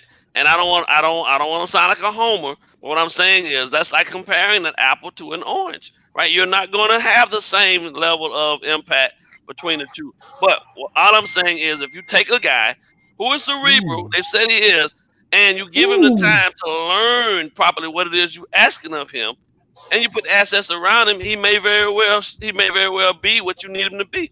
We don't know. That's we don't. If he gets at least somewhat better protection, and they get the O-line together, and he gets more time and builds confidence, who's to say what he's going to – maybe he starts getting those reps, and it's like muscle memory, and he starts processing that stuff. But he's got to build the confidence from being in there, and he's not going to get that without being in there. And it doesn't make sense for him to be in there right now. He might have had good different offensive coordinators every year at UCLA, but he had good protection. He had time. And Flores said himself that Josh has made leaps and bounds in his development. So that's the coach talking about the kid that everybody else is ready to write off. Now, I'm not saying Josh is going to be the next Aaron Rodgers. He's Chad Henne. I'm telling you, he's Chad Henne. I don't know how you guys don't see it. Big arm, trusts it way too much. Isn't really good at reading coverages, especially pre-snap. Oh my gosh! I'm telling you, he's gonna be. I think it's Chad. I think you got the Chad right. I think it's more Pennington than Henne. I don't know about that. Chad Pennington didn't have near that strong of an arm. Like he was just all about accuracy. He's all about short and intermediate throws. Why not play Rosen against the Giants or maybe the Bengals? And see where he's at. If you can't go out and beat a team like that, then we're gonna have to. I don't even care. Listen, I don't even care to see him at this point. What if he gets hurt? You know, I'm saying a full off season. That's right. Full off season, and you bringing him in, you're gonna have him competing next year. Now he's comfortable. He's in this offense now. And they understand what's asked of him. Let's see what happens then. And bring somebody else in, too. I'm not saying don't bring another quarterback in. I'm saying right now at this point, the team has way too many holes to be considering a quarterback in the first round. That's just my opinion this year. Well, let me give y'all – go ahead. Go ahead. No, bro. Go ahead. No, go finish what you're saying because I'm going to give us the top 20 prospects. May not actually be – he may still be around, too. So, if they want somebody for him to compete against, let him go against the old dog and bring in a new dog too, a young dog too. Well, like I said, I just don't think they're ready to write him off yet because if that was the case, they would have already got the picks for him, and then he'd been gone. We'd have brought somebody else in, and just say, you know what, you're our backup, and leave it at that. I've said if we draft someone, I want to keep Fitz and Rosen because I want the competition. So. What you said top 20? You said list the top 20 prospects? No, I'm gonna give you the list that was just sent to me by Chef Jew. The top 20 free agent targets for the Miami Dolphins specifically. Let's hear it. All right, so we got number 1, right tackle, Jack Conklin, 26 years old out of Tennessee. Called that ball game. I like that. I called that one. You did. You did. Number 2, left tackle, DJ Humphreys, 26 out of Arizona. If he can stay healthy. He's not that great. Number 3, edge, Yannick Ngakoue. There you go, 25 from Jacksonville. Ball game boy. Number 4, cornerback Byron Jones, 27 out of Dallas. That's my guy. My only problem is too much money. Yeah. I feel like especially if they're going after Clowney, they're only going to get one of them. You got to be wise with the money. No, we can get in Jockway. I think we can get in Jockway and Byron Jones before we're going to pay for Clowney.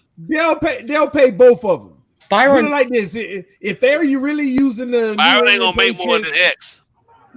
But it's going to be no, you're not. Oh, touchdown Chicago! They are dominating the Cowboys, 24-7. It's going to be comparable. This is crazy. The Cowboys suck on the defensive line or the offensive line. I think we have the wide receivers that we need. Preston hopefully comes back healthy. Devontae has shown that he has his spurts. You can go out and maybe try to find a slot guy. Well, think about it. I think only 2. Who are the other ones? Wilson's gone. Wilson's gone. He out of here. I think this draft is. I mean, who do you got?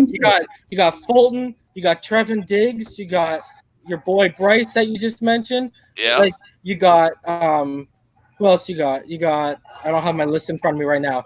You got Okuda. Like it's so I'm gonna finish naming. Let me finish. You got CJ Henderson. Go ahead. Free agency. So number 5, defensive end / defensive tackle, dual threat, Chris Long, 25 from Kansas City. Okay. Chris Jones. Chris Yeah. Jones. Mm-hmm. I didn't even know he was available. Yeah. They can't pay him. Number 6, cornerback Ronald Darby, 26 out of Philadelphia. Hell no. Oh, excuse me. But the reason why is he's coming off of an ACL, so the money. Yeah, I don't like that. Number 7, edge rusher Jadeveon Clowney. Number 8, wide receiver Amari Cooper from Dallas. Heck no. Heck no. That's going to be too much money, man. That's overpaying. We can get a young guy in the draft. So many wide receivers. So many wide receivers. Hey, it ain't my list. I'm just reading.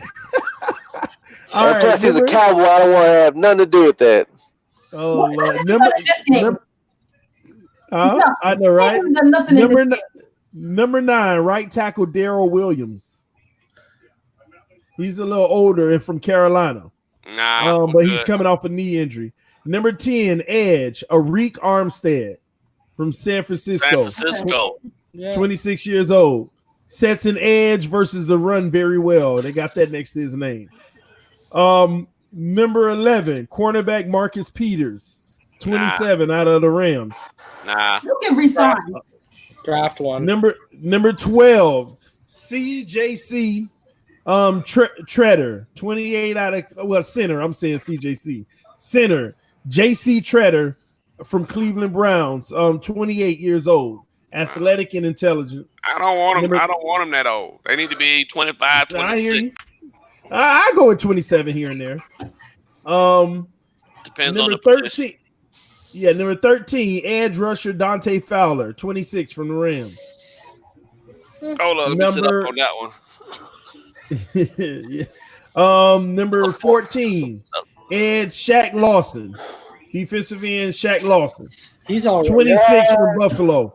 We need to. I think that's one of the underrated picks right there that we probably will be Shaq Lawson. Shaq Lawson is that dude, though. And he's not going to be top paid. I was going to say if he can stay healthy, though. If he can stay healthy.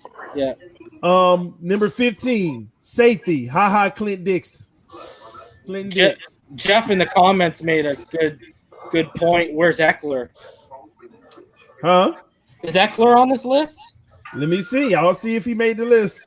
Number 16, safety, Von Bell, 25 out of New Orleans. I like Von Bell. I like Von Bell. Yeah, I do like. I love Von Bell, but I don't think they're gonna let that man go. Nope.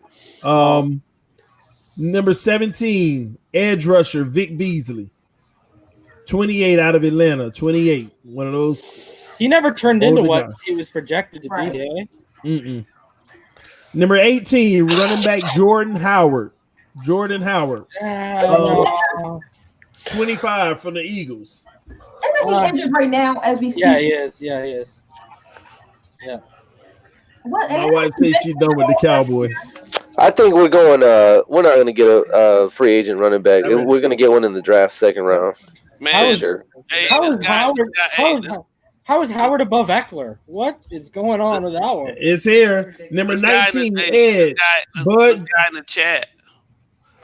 Anthony Mazzano said that based on what he's seen and what he thinks, he said he believes that Greer and the organization actually really do like Herbert.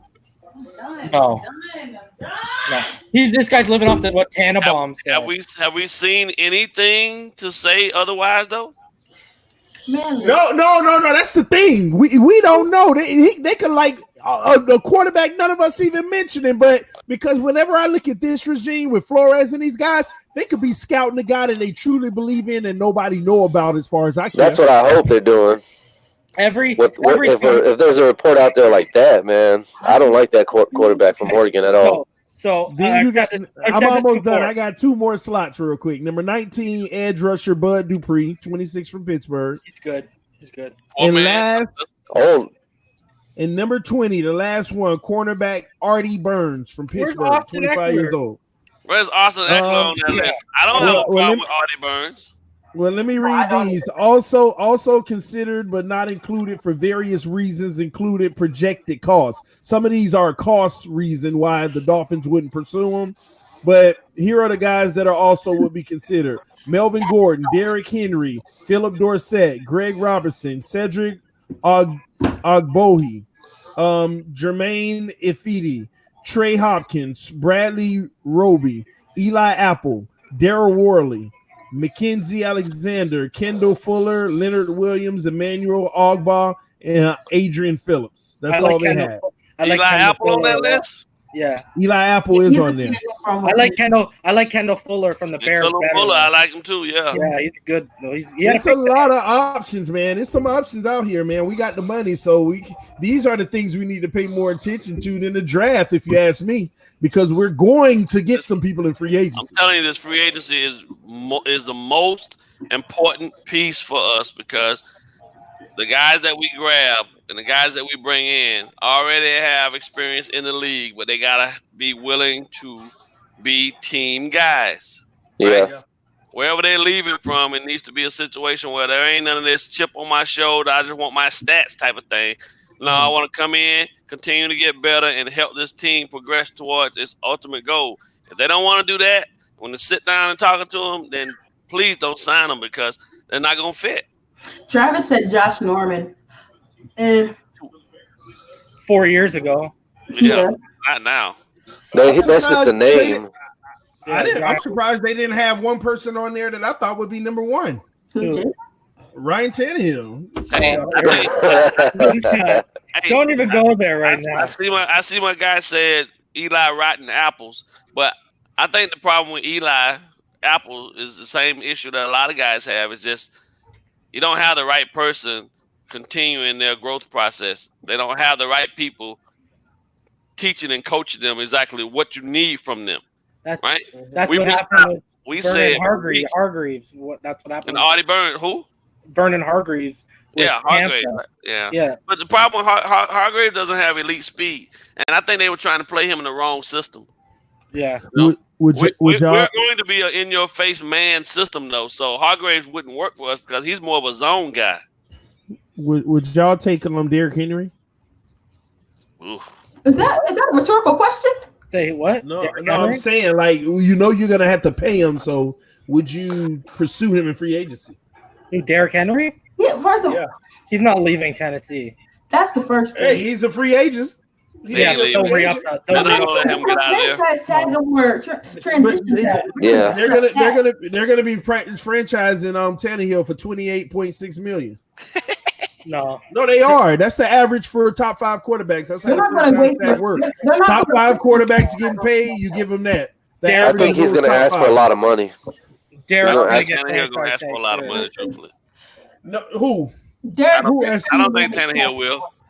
No, it's not that. If they franchise tag him, they'll be required to give him the average of the top 5 quarterbacks, and that's 28.6 million next year. TD. EM said send the link again so he can join back in. No, don't franchise Derrick Henry first.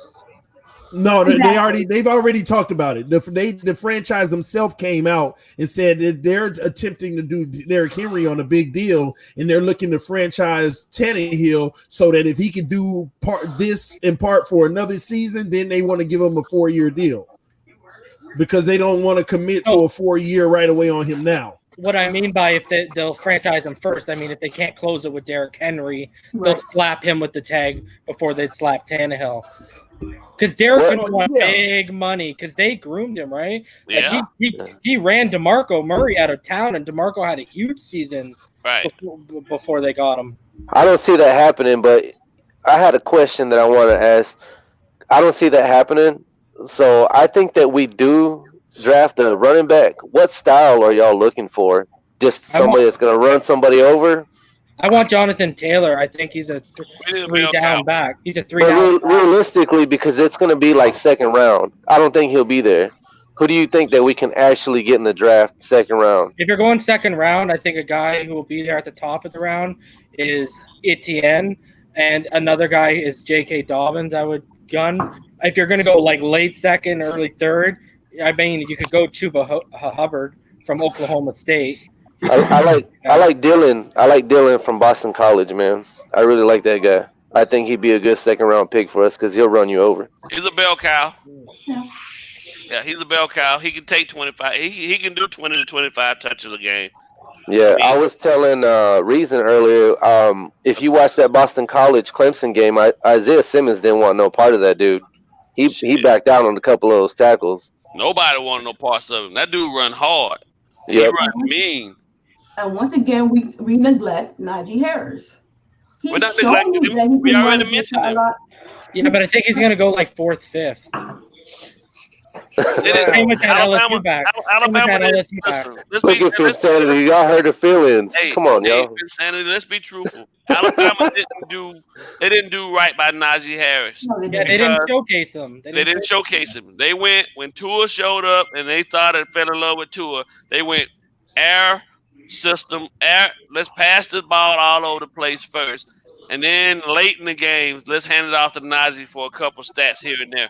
They didn't feature him, so a lot of people don't really believe in him the way I do. Because I remember the kid. I remember going up to to Oregon to watch him play. I mean, when they did that ought to let you know how great. That ought to let you know how great Tua is. Man, here we go. But listen, that should tell us. He made Nick Saban his whole offense. He made Nick Saban change his whole offensive philosophy. Hey, I'll tell you how good he is. We just talked about them, bro. I know you heard us saying that there's 22 starters in Alabama, and 12 of the 22 starters this year will be in this draft going in the 1st through the 3rd round. So let's stop talking about how great that individual is, because he had a tremendous supporting cast around him. I'm not knocking him for it. I'm not knocking him for it. I'm just saying he was in a beautiful situation. Is Joe let EM tell you the reason why they going in the first 3 rounds is because of Tua. No, if we draft Tua, I want to see EM's facial expression. I would like to see what he looks like if we draft him. The only issue I have is, see, that's why I can't understand how you're discrediting Tua kind of indirectly. Hey, don't say y'all. Hey, don't say y'all, because I'm on your side with Tua. Y'all keep saying he's a product of what's around him, but Joe Burrow got a 1-year wonder, and that dude playing with nothing but first rounders up on his team. But you're not. But let's be honest. Have a receiver on his team coming out this year. He has 0 offensive weapons coming out. Ball game. Jamar Chase next year is going to be like a top 15 pick. That's next year. Jamar Chase will blow out his ACL next year. I agree, but Burrow does. When you break the numbers down, Burrow's receiving core is just as productive, including yards after the catch. His receiving core is good. The higher learning curve for the guys that growing together, they all even together, or a guy that's in the quarterback position who's a senior finna get ready to leave, and he's got to bring along younger guys and get them up to speed. I just don't understand that. Y'all sit up there and you quit. Question, right? They're all juniors, right?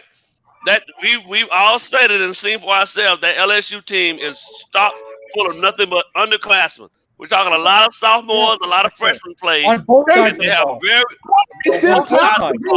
Reason, can I ask you a question? And that Alabama team is junior and senior heavy. Yeah. Okay. What's up, Vincent? That don't take away from that. That doesn't say that LSU is not LSU's players are not talented. I'm not saying they're not talented. I'm just saying that he did. I just think that Burrow did more with at least a less experienced group. Vincent had a question. When Bama played LSU, correct? Yeah. Other than that first drive, Tua and those guys really weren't moving the ball. As soon as you inserted Najee Harris, which I had been screaming for the whole game, it flipped. It flipped so much that Alabama got back into the game. Mm-hmm. I agree. The pass game opened up. Very underrated. Yeah, and I agree. You saw that with Josh Jacobs, and people were like, "Well, who is this Josh Jacobs?" Because Bama produces running back. I agree. Got to go out and get him. I think Najee's going to be the steal of the draft. With the I'm exception, not gonna argue that point, sis. I'm not gonna argue that point, sis. He's a sleeper. You know what? For anyone who watches him, to me, he is the sleeper running back out of all the guys. He's the one that he's the one that could end up being the stud of the draft out of them. But hey, Josh Jacobs, you know how many fantasy teams I tried to sneak him late and mid fantasy draft? Like, I knew this guy was going to be like, he was awesome. John Gruden knew it too. Gruden knew it too. He told him on Hard Knocks, "I need you healthy all season." If only he hit with that Colin. Do I like Najee Harris better than Swift? Yes, I like Najee Harris better than a lot of running backs. But it's just that since Saban didn't run him, he's not getting the notoriety that he deserves. Doesn't get showcased. But I think that if some of these scouts might see him as a steal in the third round. Hey, like early third round, go ahead and grab him. And that's, if y'all thinking that way, that could be a steal for us that we could pick up somewhere in the third. You're right. Hey, yeah, what's your game of the weekend? What's my game of the weekend? Yeah, Saturday. The Ohio State game. Yeah, obviously. I want to see. You know what? Obvious. Hey, ball game. Last time when we talked about Jonathan Taylor, when I said he was better than Gurley. People in the comments always not better than Gurley.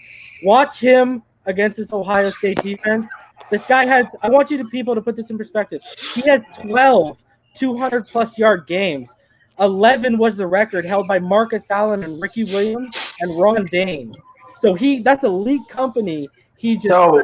You're saying this kid is better than what Ty Gurley was in his prime? That's what you're saying? I think he's going to be, yeah. Oh, okay. Oh, you said real deal. The boy real deal. I like him a lot. I'm just not big on them. I'm just not big on them Wisconsin running backs. I'm sorry. I'm just not big on them. You know what? When Melvin was healthy, he's really good too. Yeah, I mean, they're good, but I mean, man, but all I'm saying is, just like Chase Young, y'all the way y'all are hyping these two individuals, you act like they don't. No, everyone's hyping DeAndre Swift. Right. That's my preference. That's my preference. I like Travis Etienne better than I like DeAndre Swift. But I think we're gonna draft Dylan, man. I mean, I see us drafting him.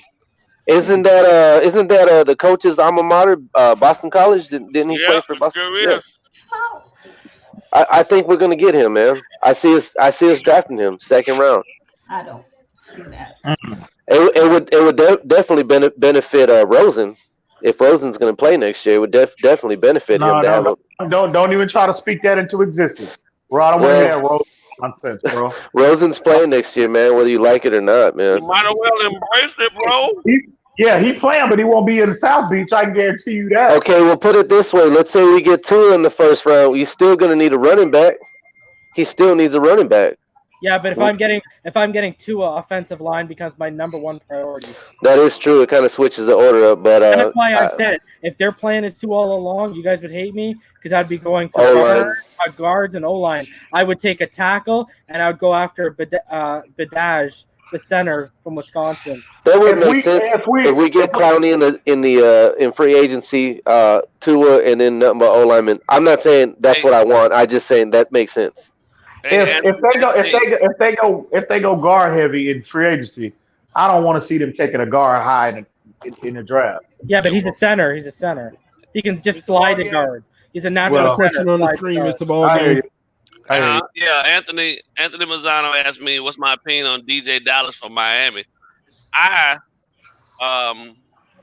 think he's a good solid back, but we're talking a different level when you talking about him in terms of these other guys. I think there's 4 premier running backs in this draft right now. 4 that I wouldn't think that any question to bat my eyes about taking. And then the rest would be projects. And Dallas, unfortunately, is one of those guys that I think he's solid, but he still I think he still lacks a little bit of running back vision.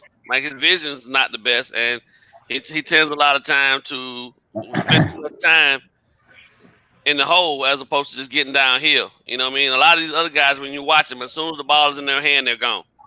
They know where they're going. They get there, and then they do business if somebody's there in the hole waiting on them. But Dallas is a different type of runner. You know what I mean? And he does a different thing in that system that Miami's in. And I just don't think that Miami puts much effort into recruiting the type of running backs they need to bring the program back to where it's supposed to be. So I wouldn't take a Miami running back unless it's for a project purpose. Me personally. And to answer your question, but some of the others might feel differently. He's not on my list. So y'all don't have faith in Myles Gaskin and Patrick Laird? Y'all don't have faith in them? No. Are they premier runners?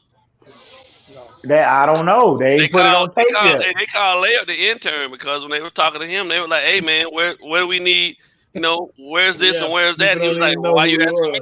Aren't you the intern?" They literally call him the intern in the organization. Yeah. He might turn out to be a poor man's Christian McCaffrey. He might. You never know. He don't have that type of speed. Yeah, well, I agree with that. He's not a burner, but he is shifty. His short area quickness is exceptional. He's quicker. McCaffrey should have won the Heisman Trophy, man, that year. I think they did him wrong. Yeah, you know what's crazy? They're gonna waste him in Carolina. I really think. I love. You know what's crazy? You know what I loved coming out last year? Besides Kyler Murray, who I wanted us to take with a second round pick, I wanted Will Grier from West Virginia. I was man. Yeah, man. Like I don't know if you watch this game against Texas last year, he makes it like a 36-yard throw off his back foot to the corner of the end zone. That's like an NFL throw. I was like, when I saw that, I was like, who drafted Grier? Was it Carolina? Carolina got him. Yeah. That's why they're saying they might move on from Cam and Kyle Allen. They need to. And they're grooming him. They're grooming him. They're doing what you should do. You groom him. That's funny. Okay. So it's okay for Will Grier to get to sit, huh? But Rosen can't sit, huh? Man, you ain't right, bro. You're not right. See, you ain't right. I like more from what I saw at West Virginia. You ain't right. You ain't right, man. I like more from what I saw in college from Will Grier than what I saw from him. You ain't right, man. I don't care. You ain't right. You ain't right, man. No, man. And you know what? I said mental. I think he's been spoiled. Like I don't think it's just him. I think he's been kind of shell shocked, man. And I think last year kind of regressed him and set him back. And I think there's quarterbacks that mentally, the ones we talk about need to sit. I think he falls into that category, and I think it might be too late with him. Hopefully, you know what? If I'm wrong and he's a franchise, I don't think it's ever too late. Maybe not. I see him holding a clipboard. I don't picture the winning a Super Bowl. To the end of the season. Yeah, he gonna hold the clipboard to the end of this season, and then he's gonna be right back in action next year. Watch. I like his arm. I just don't like his mental game. But who he reminds me of? Chad Henne. He might be a slightly more talented Chad Henne. I told you that's exactly Chad Henne. Can't read coverages. Down Chad, baby. Check down Chad. Yep. Reminds me of. I'm gonna do TD a solid, man. I'm gonna go talk to Tannehill's dad and tell him to take a team-friendly discount and come back to Miami. No, I had the name drop because I know ball game. He personally knows Rosen, but y'all don't know this. I've told TD. Me and Tannehill from the same town. His dad was my high school coach. So one of the things that bothers me about when people talk about Tannehill is they say he was converted from a wide receiver to quarterback. You don't convert somebody from wide receiver to quarterback in college. You have to know something. He grew up as a quarterback. His dad, he played quarterback in high school. So I just want to iron that out already because it really bugs me when y'all do these streams and y'all say he was a wide receiver. He was he was a quarterback in high school. You in Texas, bro? Yeah, we're from Avon. My son's right here. I'll tell you right now. We're from Big Spring, same town as Tannehill. Small town. I don't even know what that is. I know what it's in West Texas. It's in West Texas. Can you take the question down? Tannehill, baby. Hey man, he's my hometown guy, so I'm rooting for him this year. And I think, my vision, if I got my wish, is that he takes on Baltimore and takes Baltimore down because that is the train that everybody's jumping on right now. And I would love to see Tannehill and the Titans take. People don't understand what the Titans have, man. They got a complete team. The only way the Titans take down the Ravens is being able to run that ball and utilize clock. And they can against everybody. They've been Nobody's doing that, stopping them. When you say Keep that same energy. They've been doing it. They've been running the rock. exactly, so when you say what's the name, him to take on, if you ask Tannehill to throw like against that Ravens secondary, if it can do that, then big ups to him. You said for him to take on the Ravens. You didn't say the Titans or Derrick Henry. We don't have to. Listen, we don't have to. Tannehill doesn't listen. Tannehill will be the quarterback, but he doesn't have to take on the secondary because what we just saw last Sunday was the 49ers ran rush shot over there over the Ravens defense. So you can get Henry going. That incorporates the play action pass into the situation, and all Tannehill has to do and third and long is just complete passes, and he's shown he can do that. So the narrative for him really just keep doing what you're doing. So they play an exceptional defense. They lining up, smacking people in the mouth, and they running the ball with Derrick Henry. As long as Henry stay healthy and stay good, they got a shot because they can match up well with Baltimore. Tannehill has that look in his eyes right now, like high school. Like he's just passion and he's on fire right now. Yeah, I mean, we killed that in him, man. I hate that. I like the guy too. I really that's what's good about Flores, man, is he's bringing passion back to this team, man. Right. Because we've been you got to have that, man. Here's what's crazy, man. You know how people talking about how the Dolphins improved in the red zone rating to 75%? I think what was it? 67.1%. 60 something. They're only behind two other teams, and one of those teams is Tennessee, which Tennessee is 71%. Yeah, number one in the league is Tennessee. But here's the funny thing about Tennessee being at number one. They were like 26th in the league in the first 6 games. And in 6 games alone, he brought them to number one. I'm talking about you take a team from the word. That means his stats are included. The stats are included. So y'all acting like when the Titans are Tannehill has a 90. Tannehill has like a 90% rate in the red zone right now. Because he takes care of the ball. He is taking care of it this year. I don't talk about Tannehill. You already know how I feel about the man. Go on and hate. Go on and hate. I know you. I heard you. It's in tell insanity. It's in her family. It's in the blood. It's all right. I don't hate. I don't hate anything. I wish the best for everybody in NFL because who wants to take 10 million hits, risk CTE, and all that? So I don't hate anyway. I wish everyone does well. I pray for both players on both teams, whether we're playing for them or not, because this is a very brutal sport. And I don't. I pray for Brady to go down every Sunday, some kind of injury. All right, to be honest. Yep. I'm with you on that. Yep, get him out of here. Why? Why would y'all do that? On Brady? Yeah. We have been tormented by him enough. It's time for him to go. Exactly. It was up to us to stop him. Listen, if I could have put the hit in years ago, I would have pulled that trigger by the thing and I would have got the get him up out of here. He got a mentality. He's going. Did you watch? I don't know if you guys watched Undisputed, but today they're talking about it. That sources have come out of the Patriots and said, and it was a writer that's really close to the team, like a beat writer, and he said, what he's hearing, this is it. This is the last year. It's over. But did you remember why they said? Because they're not going to pay him any more money. Yeah, they're not giving him more money. Yeah, they're not willing. And what did we just argue about the other night? TD, you know what Robert Kraft said when he signed him to his last big contract? You know what he said?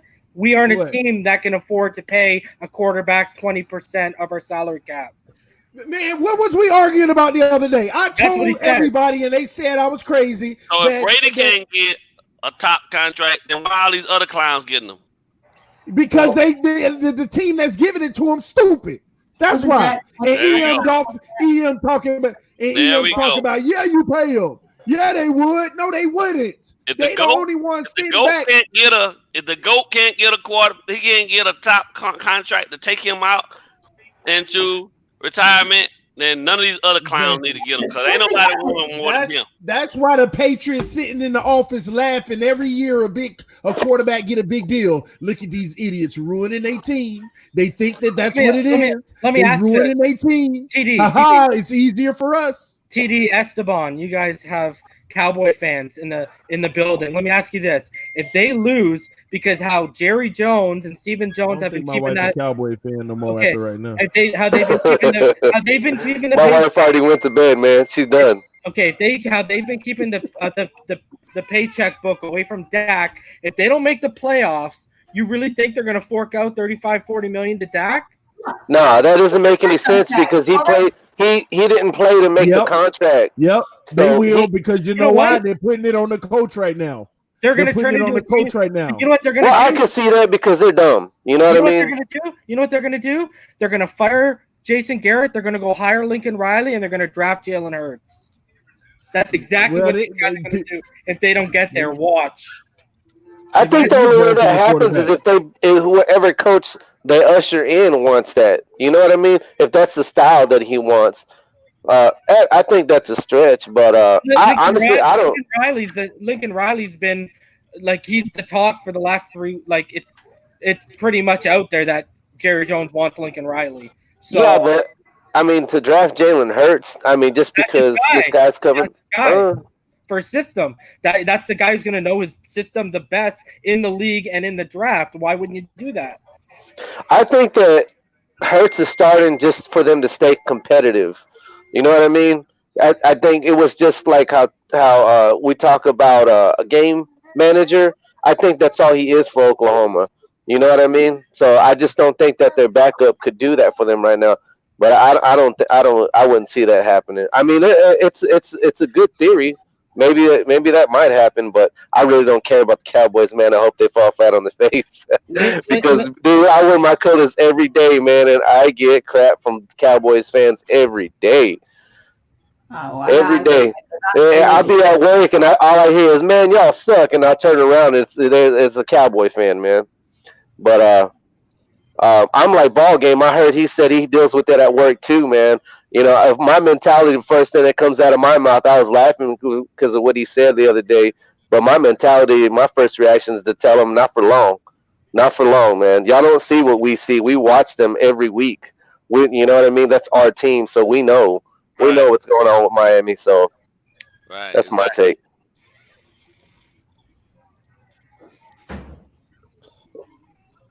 Tannehill is the top 10 quarterback right now in the NFL. Cool. He is. His rank is top 10. He's cool. actually number 10. Last week he was 16. He's number 10 right now. He's gonna keep moving up the chart. They gone from the mid-20s to the number 3 team for points per game too, as well. Ooh, Tennessee? Yeah. Yeah, they were scoring 14 a game, and then when Tannehill started, they're averaging 29.6, if I'm not mistaken. Derrick Henry has also come on. I must also say that. Why has he come on? Because the defenses have to respect that accurate pass now. As a guy who has him in fantasy, trust me, I've noticed. He's started to come on. I have Derrick Henry in fantasy. What are you talking about? First 6 weeks, he wasn't doing nothing for you, was he? I have him in a different type of scoring league than what we have. In the first 6 weeks, he wasn't giving you the points he giving you in the last 6 weeks. No, for sure. Not even close. Can I say something? And I always preface this. Derrick Henry is a great back end of a schedule type of guy. You saw it last year where he just started running 200-yard games after teams were tired and beat up. So that's why I got him, because I knew in the playoffs, if I made it to the playoffs, he would be a great running back to have. Chicago, another touchdown. I mean, amazing running back. That's up, man. I don't know why Cowboys fans be still holding on to these jokers, man. They suck. Derrick Henry should give Tannehill his game checks. They will break your heart, man. Wow. Cowboys will break your heart. Wow. That's an interesting statement. Mitchell Trubisky is out here playing lights out right now. The Cowboys might not even make the playoffs, man. They're giving the Eagles every opportunity possible. This is ridiculous, man. We won last week. They have the perfect opportunity to just equalize, and they are. Here's the thing. They are falling flat on their face right now. All the Cowboys have to do is beat the Eagles, which we know they do religiously, and beat the Redskins, which we all know they're going to do. They're going to win. They don't. No, they don't because but if they're losing these other games, it don't matter with the Eagles. If they're losing these games, people say all they need to do is beat the Eagles because they expected them to win these games. No, they have a game. They have one game on it. So if they lose and the Eagles win this week, that's cool. Next week they play. Then if they beat the Eagles, they will have another game on them. All you got to do is go out and beat the Redskins, and you won the division. All you got to do, but they might not do that. They're getting out coached right now. They're getting out coached. That's what's going on. They'll beat Dwayne Haskins. For sure. And they'll beat Philly because that's just what the Cowboys do. They get up for that game for some odd reason. I don't know what's going on. Zeke is playing his mind out. They're going to get out coached the rest of the season. Fantasy on me already, but you know when they started sucking when they got Bennett. Once Bennett came in on that defense and they started playing real talent. Sorry, Bennett. No, I think they started sucking as soon as Jerry Jones opened his mouth and called out Jason Garrett. He put pressure on him, and now look what's going. I think they're getting out. Why are we blaming Bennett for issues that they already had previously? Well, they just hadn't been in a position to get exposed. I think even their easy games are going to be hard now. No, there's you can just see it. They're just falling flat on their face.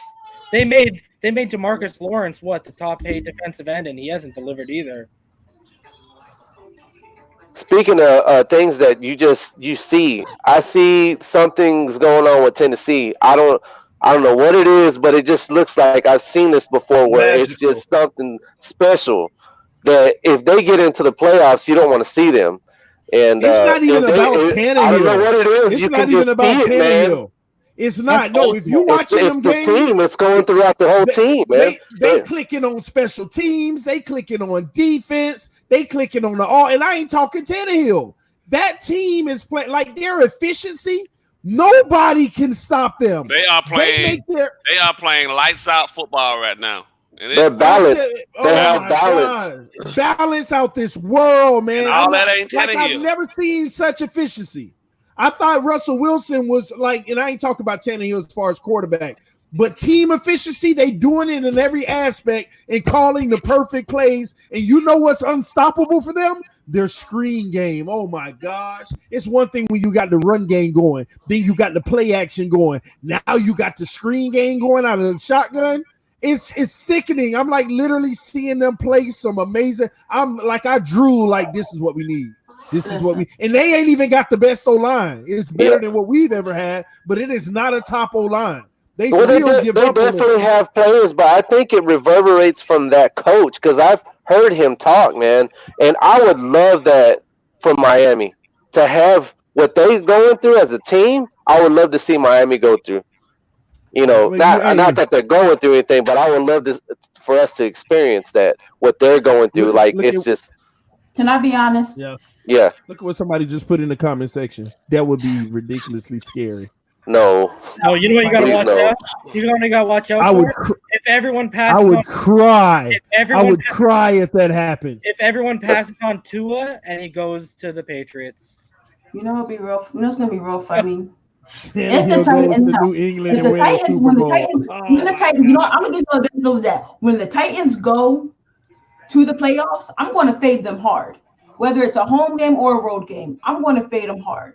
And I hope it's a home game so I can get some points on the other side of it. They probably only have one home. They'll only have one home playoff game if they go. I think they win the division, which I don't foresee them. No one in their right mind foresees that happening. But they can their record's right there. They're right there. They're one game behind Houston, but got to play them twice. But if they win the first meeting, they're ahead of Houston in the division. But here's the thing: no one, and I mean no one. I might bet them at Houston because I'm gonna get some points. I'm gonna get a lot of points on that. But like, let's be honest and let's be real. If they're playing for that division and they have to go into Houston, you're gonna take the better quarterback at the end of the day, and everybody's going to be on the Texans. Did Houston already play? Yeah, here's money or he was going to win that division, no one would say Tennessee unless they were a Titans fan. Did Houston already play Indianapolis twice? The Colts? I believe so. I think they did, right? I don't know. No, I'm just saying I'm still thinking about the draft picks, you know. Just kind of hoping that these divisional games go against Houston. We'll see what happens. What's going on, Reason? What are you doing? PFF? No, I'm watching Dak have problems. Hey, if problems Tennessee right can win the Texans, Yeah, they already played the Colts twice. and knock the Texans out of the whole process, that pick even better for us.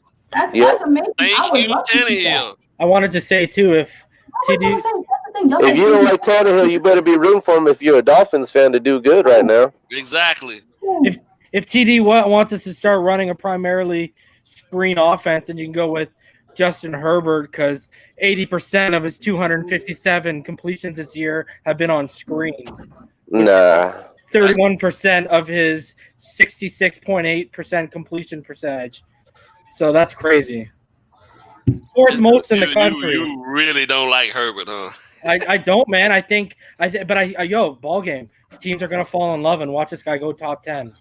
You know, the last time I loved seeing screens was when the Rams had that greatest show on turf, because they could go deep on you, and then they'd hit you with the screen and Falk would take off. Man, that was awesome. Yeah. You know, but if you ain't got a deep game, then and you're doing screens, it's just, I don't know.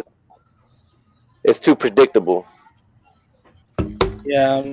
That's why Adam they Gase have ain't a gonna make it as unstoppable. head coach though. If you're gonna run screens, you gotta go get. Team. If you're gonna run screens, you gotta go get a guy like Etienne though, because that's the best catcher. He reminds me of Kamara.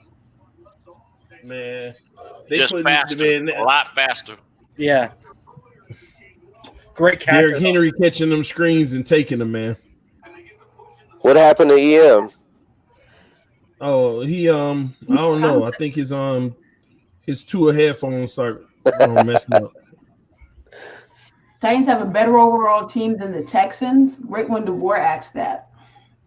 What he said? He said, do the Titans have a better overall team than the Texans? That's a good question. I think that the way the Titans are playing now, we won't know until they play each other that first time. That's going to be a massive game next week. Who do y'all think has the better coach? Who? Who do y'all think has the better coach? As I think that's the X factor. That'll tell you right now is the coach. You know, you got two evenly matched teams. It's going to go the way of the coach. It's not evenly matched. No. Man, you don't think so? I do. I don't trust Tennessee's Houston's coach. I don't trust Houston's head coach at all. But I definitely trust John Watson and DeAndre Hopkins. This dude sent us 2 firsts for Tunsil. Man, I cannot believe that Houston beat New England, man. I mean, like I can see it, you know, because New England's been struggling. Deshaun beat New England. Oh my gosh, man! New England, it's the way their defense also stepped up against New England. Yeah, you let New England come back and get some garbage time stuff going on, but the way they play for those first 3 quarters, we'll see. And then Deshaun, like, what's crazy is too a team like Chicago traded up when they didn't need to for Trubisky instead of getting Deshaun or Patrick Mahomes. That's a dumb move. Deshaun Watson is a winner. Yeah. That man is. He was amazing at Clemson. He was amazing. That's what we got to hit on our picks. We don't want to be. We don't want to be the Bears. You know what? Like that reminds me. You know who would have been? You know who I think got absolutely killed by his coach and could have actually had a really, really good career, and he's a way better version of Jalen Hurts, was Vince Young. But I think he went to Jeff Fisher, the quarterback killer. Yep. Because, I mean, you look what Fisher did to Foles and with the Rams. You look at Jared Goff's first year with Fisher. You know what I mean? Like, Vince Young, there's another story that was just awful. I like what I think it was Stephen A. was the one that said that Jeff Fisher's never going to have another job after what Goff did. Like the next year, Goff took off. You know, so who knows what he had when he had Vince Young? You know what I mean? Yeah, for sure. Here's the thing, and you see it now. Goff is a very big product of Gurley's efficiency. Gurley's not efficient and not doing his thing. Neither is golf. Golf is not going to just go out there and win you some games. And you saw that this year. Believe me, he's my free agent. I mean, he's my fantasy quarterback. And you've seen how his numbers have completely dropped. Same wide receiving core, same coaching staff and all that. And it's not even comparable. And we all know that. And what's the big difference? Gurley's production. So, like, there's a guy in the chat right now. He must be the opposite of me ball game. I think his name is Flipside, and he's going on about Herbert, and he's really mad that I gave that screen stat. And I'm gonna go back to that Arizona State loss, man. It was literally the epitome of Justin Herbert's career in 4 quarters. He had huge arm. He showed off his mobility. He showed off little minuscule moments of brilliance, yet remarkable inconsistency, late throws, poor footwork, inexplicable inability to identify blitzers, and incapable of delivery in big situations. And you want to draft that guy in the top 10? Good luck. Have fun. Not in Miami. Thank you very much. That'd be a waste of a pick for us. I hope that doesn't happen. I would lose it. I think some of our fan base still listens to what Tannenbaum said and how Tannenbaum is in love with him.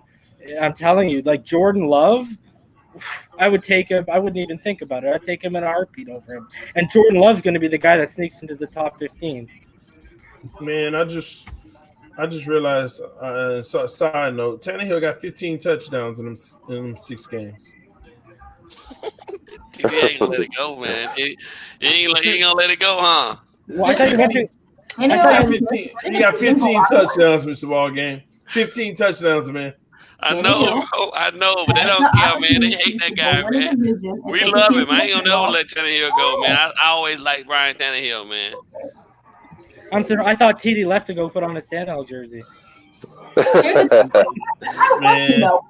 I just want to see. I want to see Tennessee go up against Baltimore because I like his toughness. Sorry, Finsani, go ahead. Are you guys still going to be this high on him if he doesn't close out this season and make it to the playoffs? Yeah, because he's had a hell of a season.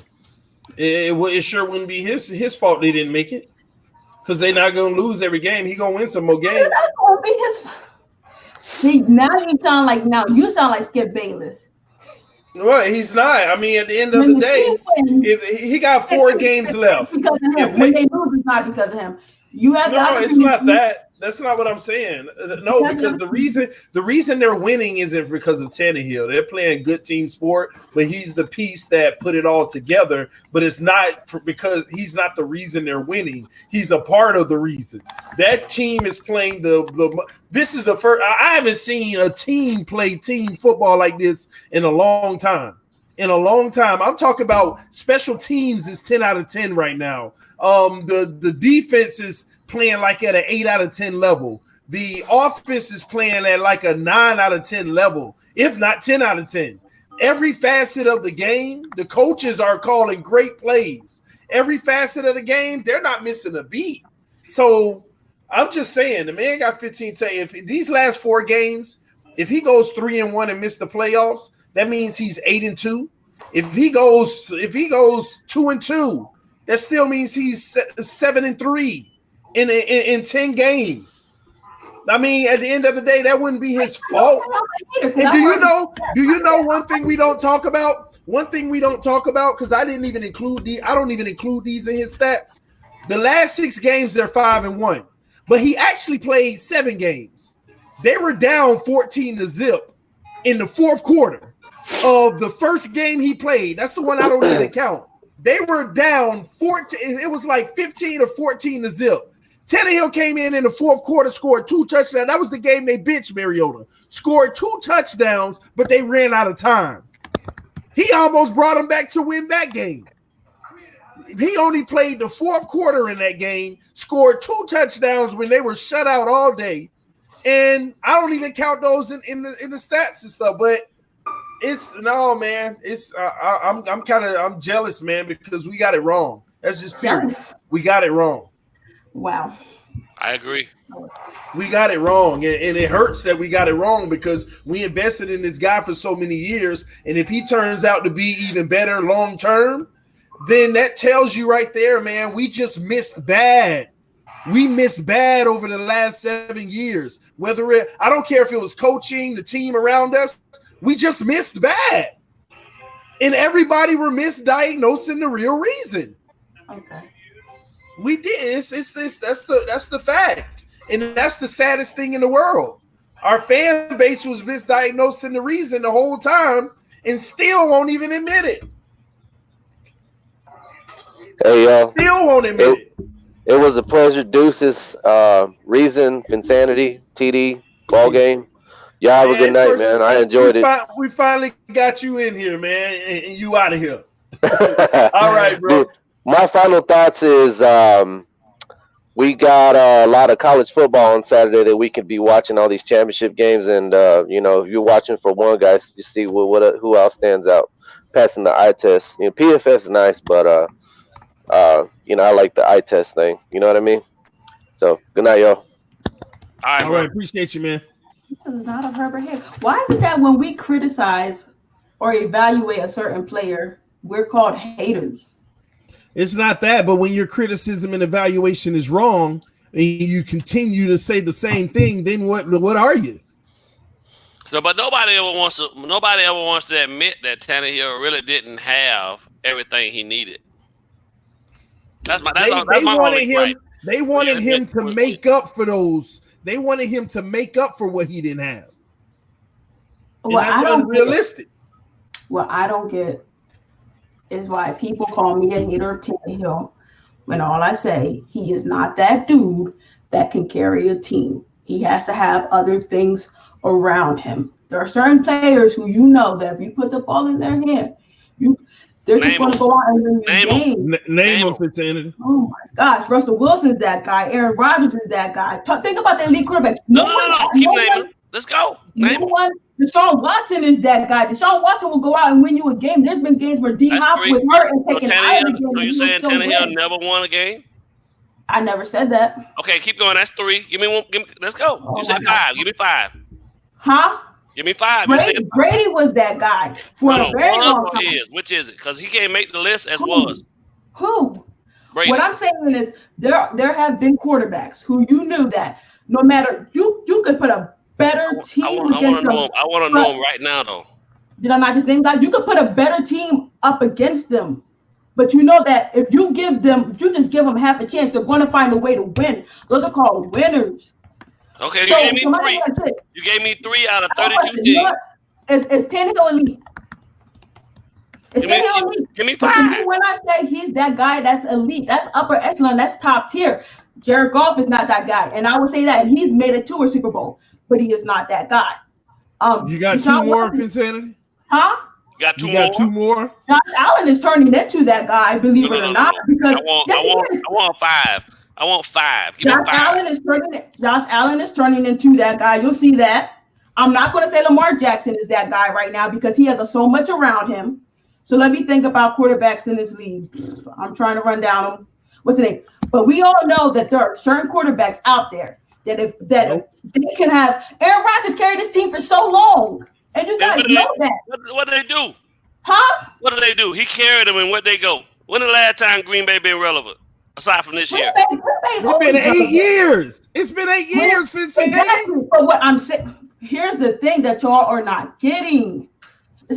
I'm just saying there are quarterbacks that that if they are on your team, they could be going up against a period of time. They could be going up against a better defense, but somehow they will find a way to win. Y'all are like making this like something that it's bigger than. I'm not saying Tannehill is not good. I've never said that.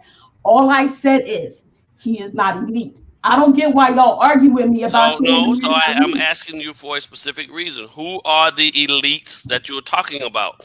Out of the 32 teams currently in the league right now, which of them have elite quarterbacks? You really want me to answer rhetorical questions? You know who the elite quarterbacks are. They're the top tier quarterbacks. I'm asking you because I think all of those guys have other stuff in place that helps them now at this point. I don't see Russell Wilson is the only dude right now that I can. Aaron Rodgers is out there winning, even when what's his name got hurt. So Aaron Jones ain't running the ball at a high caliber.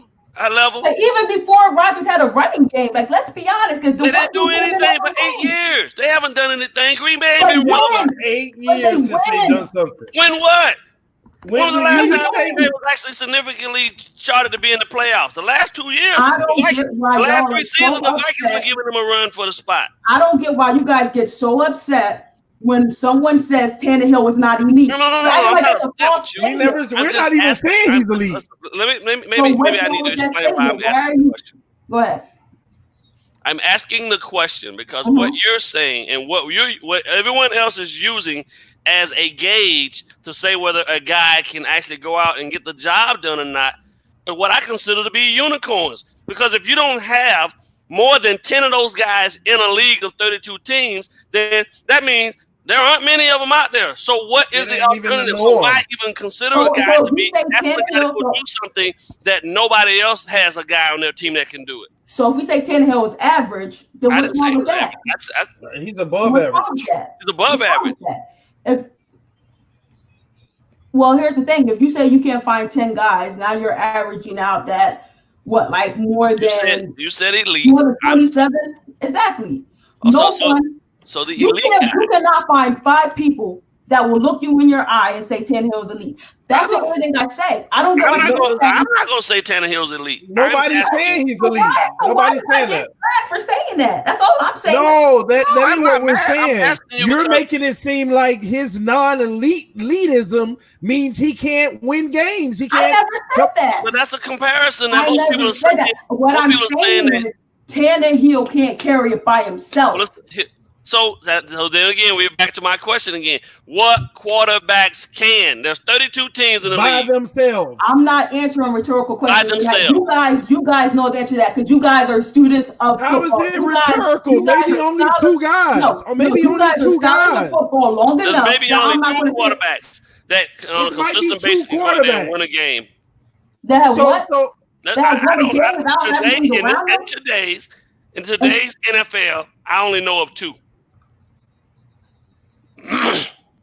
Exactly. So my thing is like this. If I say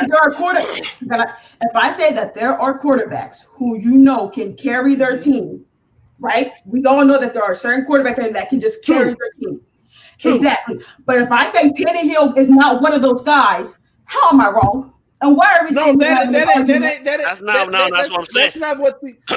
what the argument is. You're using that piece as a reason to say that Tannehill can't get the job done. What I'm saying is around him.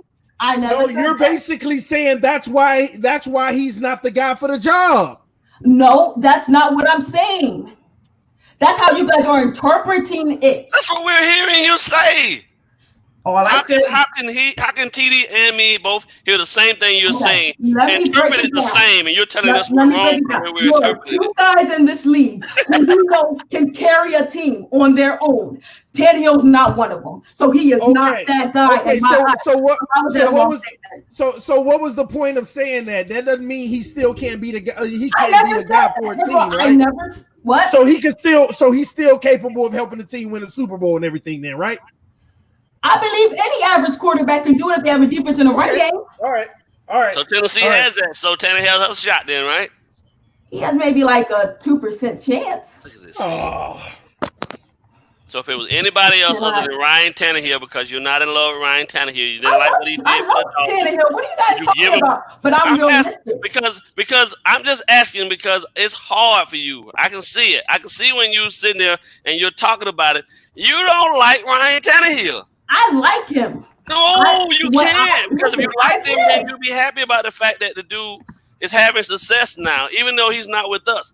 We didn't do right by him. Can we admit that? Can we admit some other things too? Yeah. If you admit that first. I'm not blinded. We have to admit the truth first. As soon as you come, hey, I'm gonna walk you through this, right? This is how I counsel people. Okay. Hey, as soon as you embrace the truth, that is the rest of what we can share together will enlighten us all. And what's the truth? The truth is you don't like him. You say you do, but you don't. don't. Have anything against Tannehill? personally. But what I am not going to do is I'm not going to. So can we not say that Tannehill is doing amazing in Tennessee? Is he doing what? He's doing amazing. He's putting up the same numbers that he did in Miami. So if you thought he was amazing there, no, he's a lot more efficient. When was Tannehill ever listed as a top 10 quarterback for us? He's a lot more efficient with a whole lot less turnovers. Huh? He's a lot more efficient with a lot less turnovers. Come on, sis. I thought. Whatever, put it like this, Vincennes. Come on, I thought we were better than this. Whatever criticism you have for percentage on average. Put it like this. Put it like this. No. Put it like this. Whatever concerns that you have for him in Miami or criticism, it ain't even existing in Tennessee right now. What are you talking about?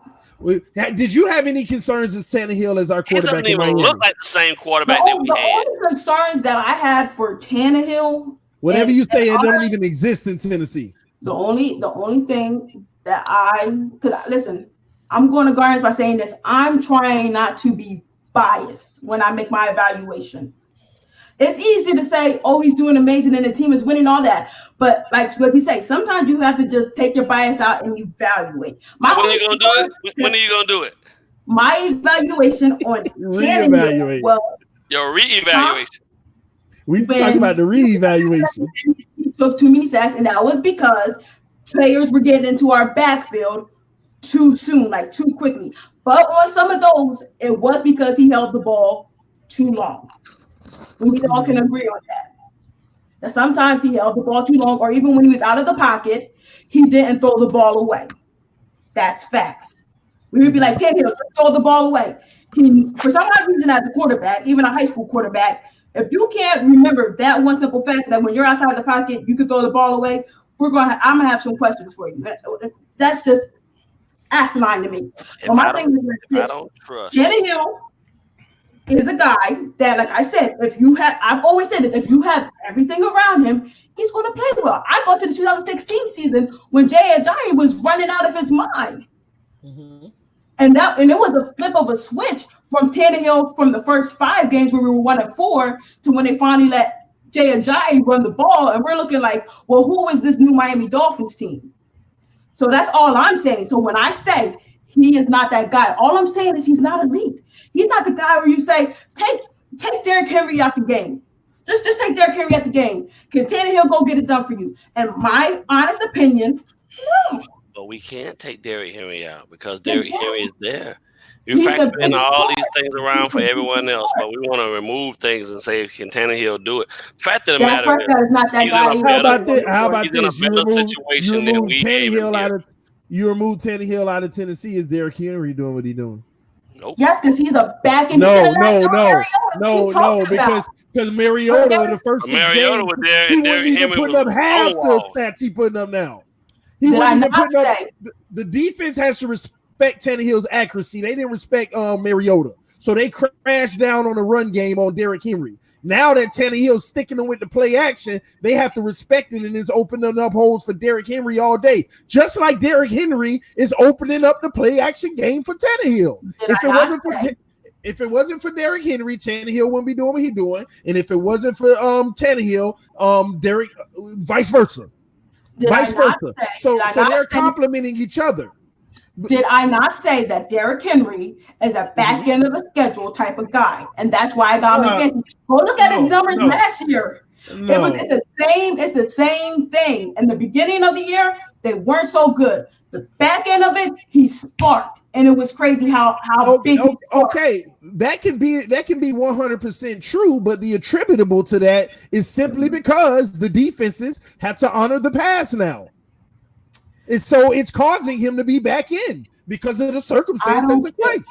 I don't get why when I say Tannehill's not elite, which equates to me as not. He's not. I'm telling you he's not. Not unless he continue to play like this. So we agree.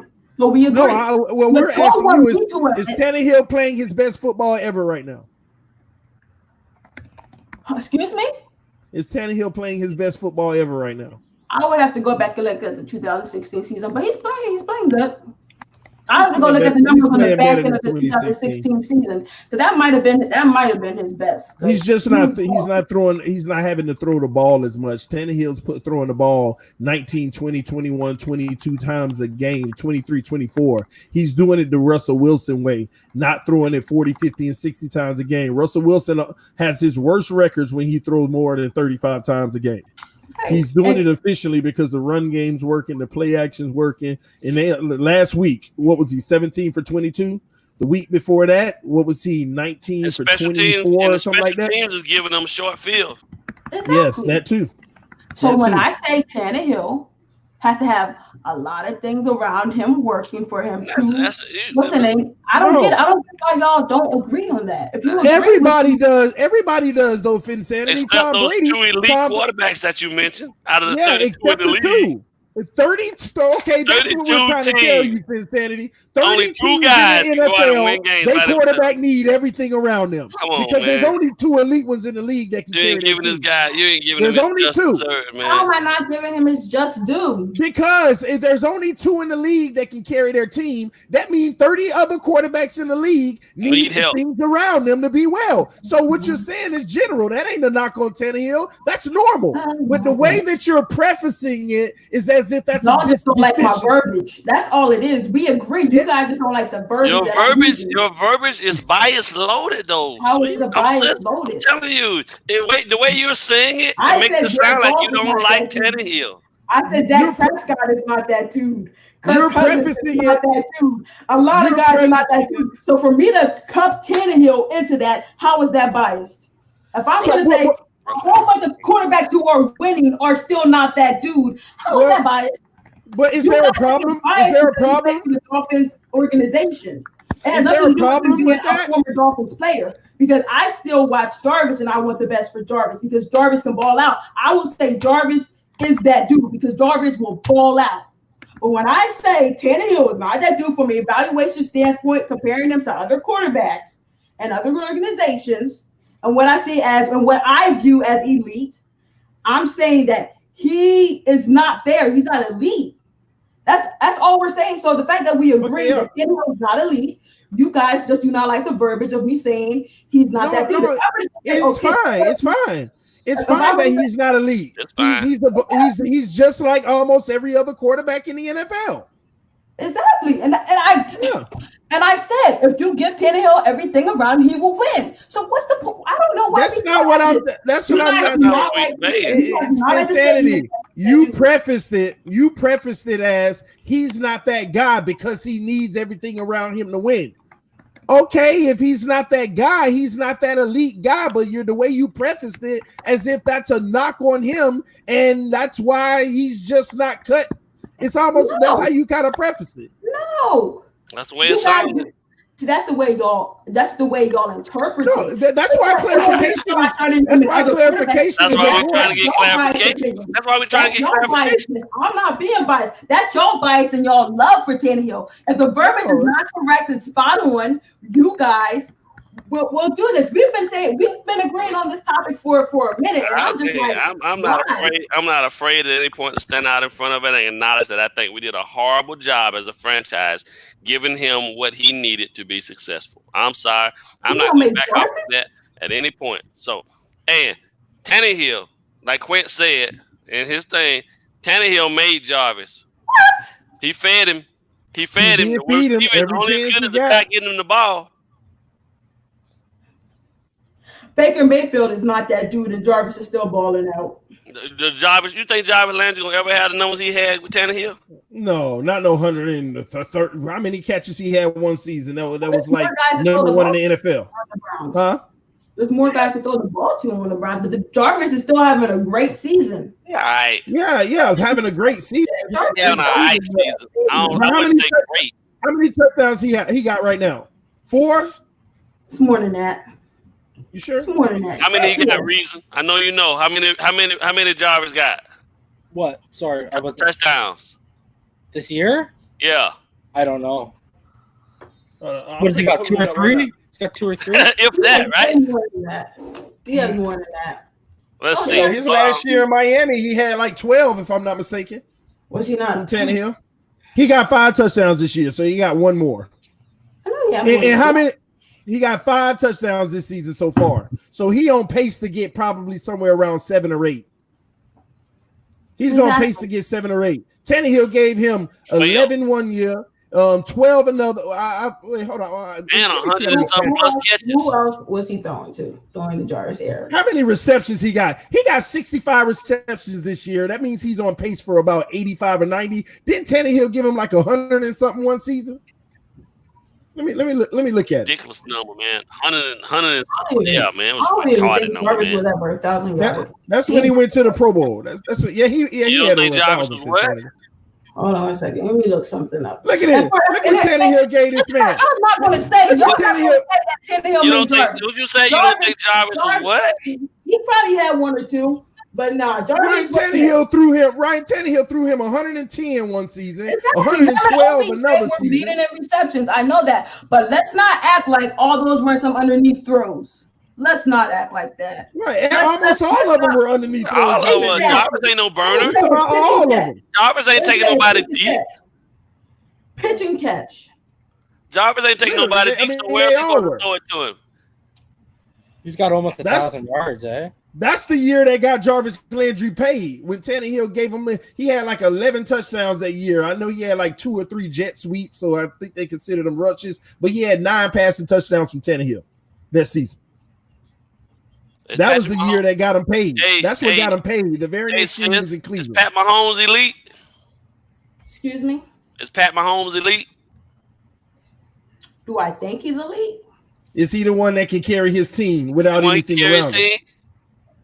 Without anything around him. We don't know though, really, because he got everything around him. Yeah, but he came into a playoff team. So I can't fully evaluate that. That is crazy for you guys to ask me that. But if Tannehill came into that situation, we'd be saying we don't know. I think Mahomes is elite for sure. Me too, but I mean, I'm not going to. It's easy. Hold on, it's easy to say that when they're in a perfect situation, but then whenever they on their own in a bad situation, and they look, oh, he never looked like this with the Chiefs. He was doing this, that, and this with the Chiefs. Is Cam Newton elite right now? Because they sure as hell said he was in his first three years. You know, you see what I'm saying? Yeah. Look at all the elite quarterbacks in the last 10, 15 years that they said was elite when they were on them rookie deals. Well, and then when things got when they lost all that talent because of that money, now all of a sudden they ain't elite anymore. So I don't listen. I always got a rule. I don't care if you Patrick Mahomes, I don't care if you Lamar Jackson, I don't care if you Deshaun Watson. Show me what you can do year 5, 6, and 7, then I'll start talking about what you are. But don't come to me with year no 5, 6, and 7. What was Aaron Rodgers doing in year 5, 6, and 7? He came in year 5, didn't he? He sat for 4 years. It was 3 or 4 years. What was it? He sat 3. Yeah, 3 years. So he came in year 4. And then when did he win the Super Bowl? Was it year 6? Yep. It was 3 years after. And did nothing since. It's the Nick Foles. It's the Nick Foles thing. Hold on, I said this. You know when they won the Super Bowl? That was the only time in the Aaron Rodgers era that they had a top 10 defense. Yeah, exactly. Listen, man. Listen. If Aaron Rodgers is the market, you guys know that about. You said so. Aaron elite. You said Aaron elite though. He is elite. He can win games by himself. Then come on, Aaron Rodgers. He can't win, but he can't carry his team by himself. Aaron Rodgers is the best thrower of the football I've seen since Marino. Yeah, we know. I'm just saying, but he can't carry the team by himself. The argument is, can he win? Can he carry the team?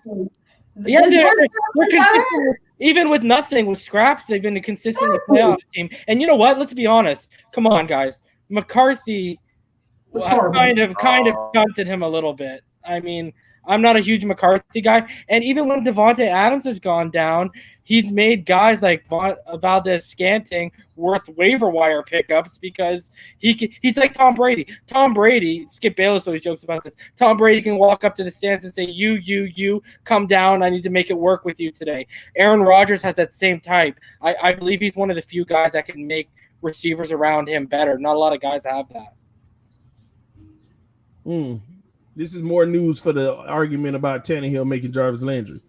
The most catches in the first 6 seasons in NFL history. We all know that. Who was throwing him the ball? Huh? Who was throwing him the ball? I'm just curious. I don't remember. Say what team that he played. made Jarvis. Jarvis is still Jarvis with any quarterback. Stop insanity. Stop insanity. I'll tell you one thing. One was a Pro Bowler. This man had his lowest totals. This man had his lowest totals of his career with Cleveland. Last year was the lowest out of 5 years of receptions. This year he's gonna break that record and be even lower. It looks like he's had his lowest production with Cleveland in his whole career. In year 5 and 6, shouldn't he actually be eclipsing and getting a little better? Who? What? Like doing even more? Last year he didn't have. Did he have Odell Beckham last year? Who? Jarvis. Did he have Odell last year? No. Oh, so he should have ate even more. And he had his least amount of receptions in all his years. All 5 years he had his least receptions. Quarterbacks, a dysfunctional coaching staff. And nothing was dysfunctional in Miami, right? Huh? Nothing was dysfunctional in Miami then, right? Why are you guys beating the bush and we done already agreed that Tannehill is not elite? Why are you beating that bush? We're not even arguing that anymore. A non-elite quarterback made Jarvis Landry. Huh? A non-elite quarterback made Jarvis Landry. Yeah, when you're throwing the ball 3-4 yards, anyone can do that. Hey, if you got that time to get down the field, you don't get those targets. Someone just said in the comments Someone just said in the comments he's garbage with Baker Mayfield. I looked up his stats. He has 919 yards and 5 touchdowns. That's not garbage. It's not garbage. So 919 and 5. Yeah. That's someone in the comments right now just said he's garbage with Baker. Because Odell ain't eating, but his receptions, he's getting more yards per reception now because he only got 65 receptions. Yeah. He only got 65 receptions. He's always been the ball. He's always been a cat. He's kind of like a silent burner, but he's also like he's a catch and run guy. He's not going to beat you over the top, right? He's a catch and run. So and Jarvis is a great route runner too. Yeah, he is. Worth. Especially the underneath routes. Mm-hmm. At the end of the day, Jarvis got good hands, man. He does. He only has 2 drops this year too. I noticed. That's it. Yeah. That's pretty darn good. Listen, man, at the end of the day, Tannehill is the GOAT. End of discussion. That's what you think. The GOAT. He's the best quarterback we've had since Marino. Mr. Ballgame, you muted up. I will agree on that. I mean, you can hang your hat on that if you want. Imagine what Tannehill could have done with a real offensive line. No, he already up there with the elite quarterbacks of all time with the yardage. You know what? You know what's funny? As like I always say he's above average, but you know what? We sure could have used someone like that when we had that during that Ricky Williams era. Yeah, we could have at least done something. But that's what kills me. If we can say he's above average, imagine if we had everything around him. Yeah, like that. My gosh, those years we had the defense and we had the run game. That's what I'm saying, man. Like I cry when everyone's like, we wasted Marino, but people forget. I think really people forget how good Ricky was. The guy was the best player in the NFL for a couple of years, and we kind of wasted that. Like we should have at least made an AFC Championship with that run game and that defense. Yeah. That defense was very good. And by the way, go Zach Thomas for Hall of Fame this year around.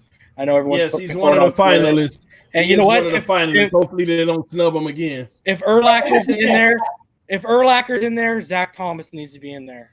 And for the record, man, Tannehill did not make Jarvis Landry. I'm just trolling for insanity, all right? Right. I'm trolling. For the record, man. Because some people take it serious. You said this and that. I was just playing. No, you wasn't. You were serious. Now you backtracking. I got a question for you. You know, we were talking about mobility earlier. Hey, I got a question here. Here's food for thought. Were we ahead of the curve with Pat White? Yeah. So do you think Pat White would work more nowadays than he would have back then? I just thought his Pat White and Kyler Murray. But I didn't think his body was the right fit for it, though. Yeah, remember that hit on the sidelines he took? That was it. Yeah. He was done after that. Somebody said, I'm not going back out there, coach. Y'all can have this. I'm done with this. Somebody said you're not always gonna have everything around a QB though. You're right, but you can try. We didn't even do that. Yeah. But that's the same thing. That's the same thing with Lamar Jackson, Patrick Mahomes, and all that. Can we please reserve our opinions for when they don't? Like you say, you ain't gonna always. Can we wait till they don't to say? Because the moment they don't and they ball out and still do what they do, all hands go up. Whoa, these are the guys. That's all I be trying to say. Hey, well, here's the first time that we've ever been in a situation to actually be able to go out and bring in what we need, pay for it, and have it. All I've ever known from 1977 till now is Band-Aids. We doing a complete surgery, and I'm okay with it. Cut it up, rip it all down, tear it all apart, and rebuild it from the bottom. Because everything we've done after Marino, everything has just been apply Band-Aid here. Let's stop this leak there. Can I overpay here, overpay there? You know what I'm saying? Come on, man. I'm sick of that. Can I address the comment that was addressed to me? Someone says I want Marino back. That is probably the worst comment of the decade. I never had it.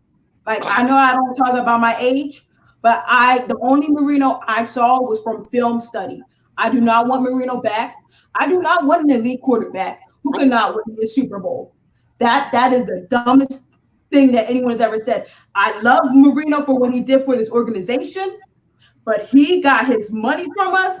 And we always say they never put a defense around him. You can't put a defense around a guy if he's trying to look up all your money. I never in my life would want Marino back. I never had him. I don't care for any quarterback that never won me a Super Bowl. Hence why I preface my comment, I will never buy the jersey of a quarterback until they win me a Super Bowl. So to say that I want Marino back, I never had him to begin with. I think Tanner Hill should still be in the house. He should still be in the building. You know what's crazy? Like, people forget this. And he would have restructured the deal if you ask me. The way that they got it now. I'm in my mid 30s, so I actually remember this. But if the Buffalo Bills in that '92 AFC Championship game, like, they were built for the playoffs. If he didn't draw them, we could have very well won the Super Bowl that year. But when you look at what they put around Jim Kelly, the Bills did it properly with what they put around Jim Kelly than what we put around Dan Marino. Dan Marino, yeah. The organization has been notorious, man. Yeah, that really showed up in that championship game. If anyone wants to go back and watch that, you'll see what you need to put around. You gave him Duper and Clayton, but you didn't give him a run game. Then you give him a run game and you trade away Clayton. You know what I mean? And left him with a broke down Duper. And then you turn around and then you put money into the defense, but then the offense gets scrapped. You know what I mean? Like, it's always something. They give you the cereal and the milk, but then they don't have no bowl and a spoon for you to eat it with. You know what I mean? So we've been doing this forever. Well, Jim Kelly got that nasty defense, and he got Thurman Thomas. Yeah, there's always something, man. We've always consistently been missing on something. One key piece. They sell out and give us all offense, and then give us a whole bunch of guys that shouldn't have ever been out there on these bad contracts on the defense and couldn't play with the darn, but then they still just hold on to them. Like Brock Marion and all them dudes, man, when they came from other places, man, they just came in to get paid. They never did anything. Mm-hmm. And then when we did have two corners that should be considered as the best we've ever had in Surtain and Madison, what we couldn't stop nobody from running the ball. Yeah, they didn't put no money into the defensive line. So them dudes out there having to cover for 6-7 seconds. Yeah. Do you think we need to have a panel conversation of what you really need? See, we need to break it all down to what you really need to build a football team. And also in that conversation, talk about the money, like put this much money there, get this, get that. We need to really build a football team and figure out the right way to do it based off of the history of everything we already tried, because the answer is out there, but nobody's taking the time to actually break those things down. The answer is there. I know it is, because if you're missing this now you're going to get that and you're missing that. And the reason why you're always doing that because you're playing Zynga. You pulling it's like you pulling the piece out over here just to put it over there, but you just pulled that out. It's like you're trying to figure, but I'm missing this. It's like you're trying to replace and then add it, but you're always taking away. And people want to ignore what I always talk about. It's always because of the money. If you can start being smart with the money and doing it the right way, you can keep. It's all about the money, man. It's all about the money. So, and this is a good juncture, guys, because we got 8 seconds left in the game, and we actually about to wrap up this stream because it's getting pretty late. But I want to give final thoughts, starting with Finsanity. What's your final thoughts? Let's get a great win against the Jets. I will be there. I have to, sit in the cold for 3 hours and cheer and scream. So I would love to see us, absolutely demolish them. If you're going to be at the MetLife Takeover, I hope I get to meet a lot of the New Jersey fans, because I know a lot of you guys are very loyal to this channel. And I would love, to give you guys, anything possible that I can do, whether it's pictures or anything, just to say, hi on the end of TD, because your loyalty is immeasurable, and it's definitely amazing that a lot of you guys are still riding with TD. I'm about to say TD. Oh, that's fine. That's cool. That's a compliment. It's hard with a lot of y'all, but the fact that you guys are still riding with TD and that you guys have made this channel, what it is, especially my guys up here in the Northeast, absolutely love it. Absolutely love it. Awesome. I appreciate you, Finsanity. Always love. And we might do a live panel while you're there so we can see. You could probably go live from your phone on this platform and probably show us some live in-game footage from the phone. That'll be sweet. When you see the Sea of Aqua, you guys are not going to believe. Well, hey, that's if you had a time, let's book it. I'll probably be live on this platform, and I'll post the link when the time comes. You can text me when you're ready. I'll post the link. If you want to even do it on your phone for about 5 minutes, just letting us in the stadium, showing us what it's about, that'd be pretty cool on the live stream. Definitely. What's up with you, Mr. Ballgame? Talk to us. Hey, man. I'm gonna be consistently talking about how important this next phase is after this last quarter of the season's over. I don't think I can stress enough, and I think we all understand that free agency is where the perfection for what's going to transpire in this transformation has to happen. We got to kill free agency, and I don't think we can go out and be frivolous. I don't want us to be frivolous with this money either. I want us to take the time to really bring in guys that we really feel and really believe can actually help us achieve the greatness that we're looking for. They got to be team guys. I don't care. I would take an Njakwe over David Clowney, because I know at least that guy's gonna give me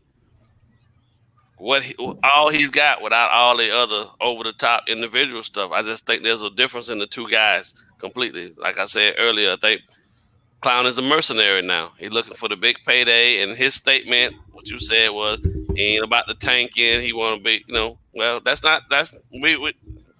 never said. We never said we were tanking. Everybody else said it.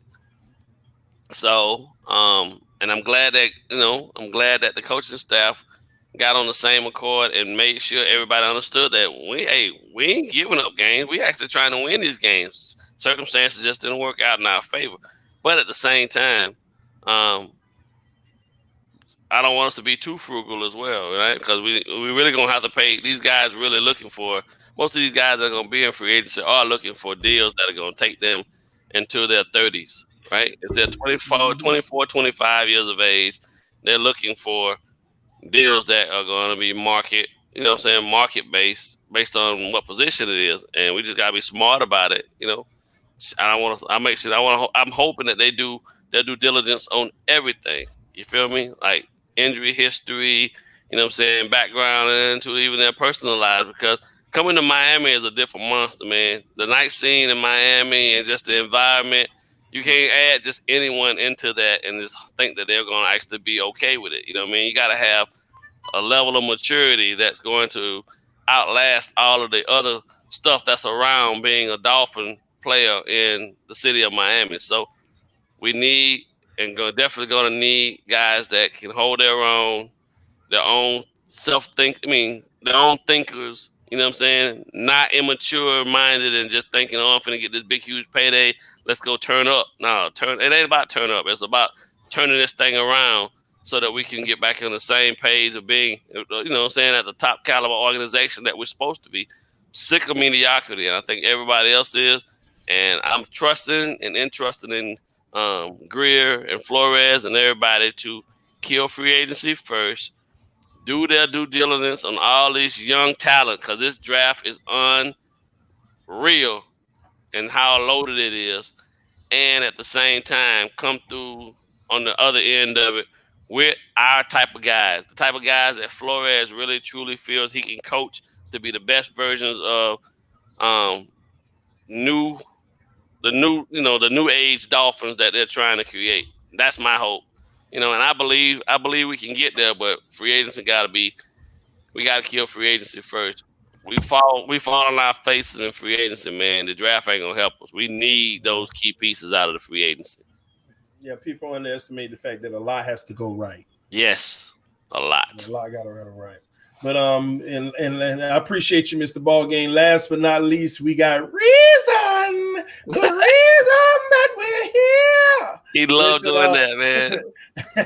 Before Reason goes, y'all please hit that like button before we get out of here. Before Reason goes, punch that like button, y'all. Go ahead, Reason. Take us out. Nice jersey, by the way. I didn't know you noticed. Let me make sure people can see it a little better. The most elite quarterback in the NFL. So I'll piggyback off a couple things here. One, first to start with Finsanity in regards to the Jets game.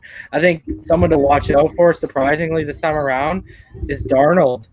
Throwing the football, he's not turning the ball over as much the last 4 or 5 games, and he's actually putting up decent numbers throwing the balls, but they lost to the Bengals. So do we really expect us to lose? I don't think so. I think we're going to go in there and get the W. And then when it comes to ball, we're gonna put it to them. Yeah, I think so too. And then when it comes to ball game and free agency, I think we're talking about it. And if you want to splurge, I think it's the trenches specifically. I would keep coming back to it, like that offensive line, man.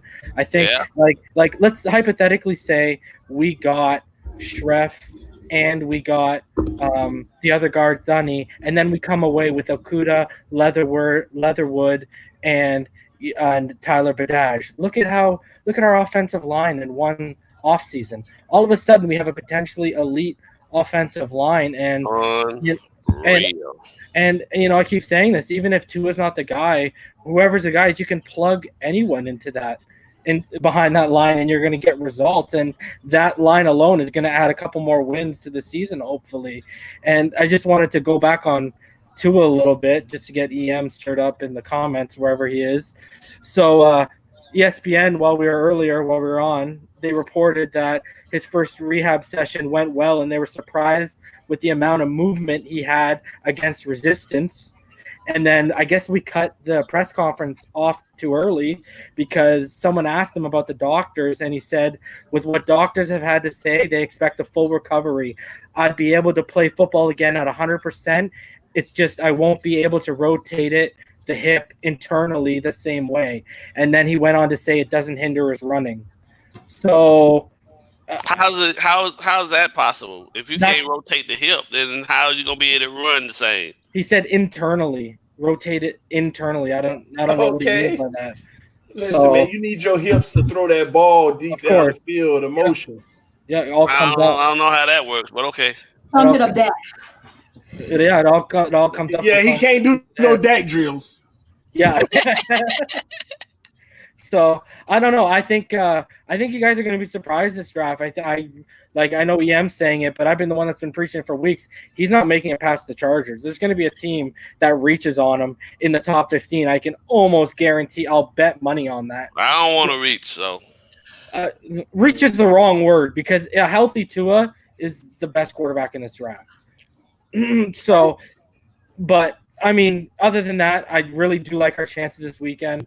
I can't wait to see Adam Gase's face during the game and then the post-game conference. That's going to be awesome to watch. Yes. And I really hope TD has his Tannehill jersey on for that stream. For what stream? No. I'm gonna be wearing it in the playoffs every Tennessee game when I'm streaming those games. So that's what I'm gonna wear it.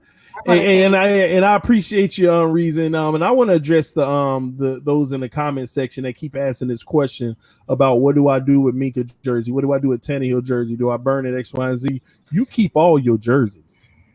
You keep all your jerseys regardless. That's history. Yep. It doesn't matter. You put that in the back of the closet if you have to. You don't burn your jersey. You keep every jersey you got. I don't care how old, how new, if they own the team or not. You sit them jerseys in the back of the closet if you have to. You never know what happened and the value those jerseys can turn into. This very jersey I'm wearing right now can turn into something massive one day. I don't care if Tannehill might go on to win 5 Super Bowls and I get this thing signed one day. This might mean something. I mean, so never give it, regardless, even if it never turns out to do anything, collect your jerseys. It reminds you of the history of certain players and where they were, you know, because some people might look up 10 years from now, this guy right here might be one of the best things in the NFL. And they be like, oh, yeah, he did play for the Dolphins because you bring your jersey out. You keep all your jerseys, put them in the closet, whatever you want to. And if you don't want to, you can always send it to me. It's better than burning it. If you bought that Minka this year, can't you trade it for because they traded him? Isn't that they have a thing where you can send it back and get a new jersey? Hell no, I wish because I got a Minka jersey. If you got it this year, I think if you get it the year they get traded, they have something like that. They have jersey insurance, yes. Well, let me know about that. But I'd rather keep my Minka because I think he's going to be a very special player long term, and this is remembers what happens in his second year in the league. I just agreed to buy the jersey for $20. Don't mess up my sale, man. You know what? The reason why I don't want them to go to the playoffs is because Jay Ajayi left, won a Super Bowl. Now Minka leaves and he turns a team that we all thought was going to give us a top 15 pick into a playoff team. Like, please God, no. Like, I just don't want to see it. Like, come on. Tannehill's going off to be the GOAT. Exactly. I've suffered enough. I don't want to watch this. Man, well, time. I always tell y'all. We did it to ourselves. TD. Yeah, we do it to us. Yes.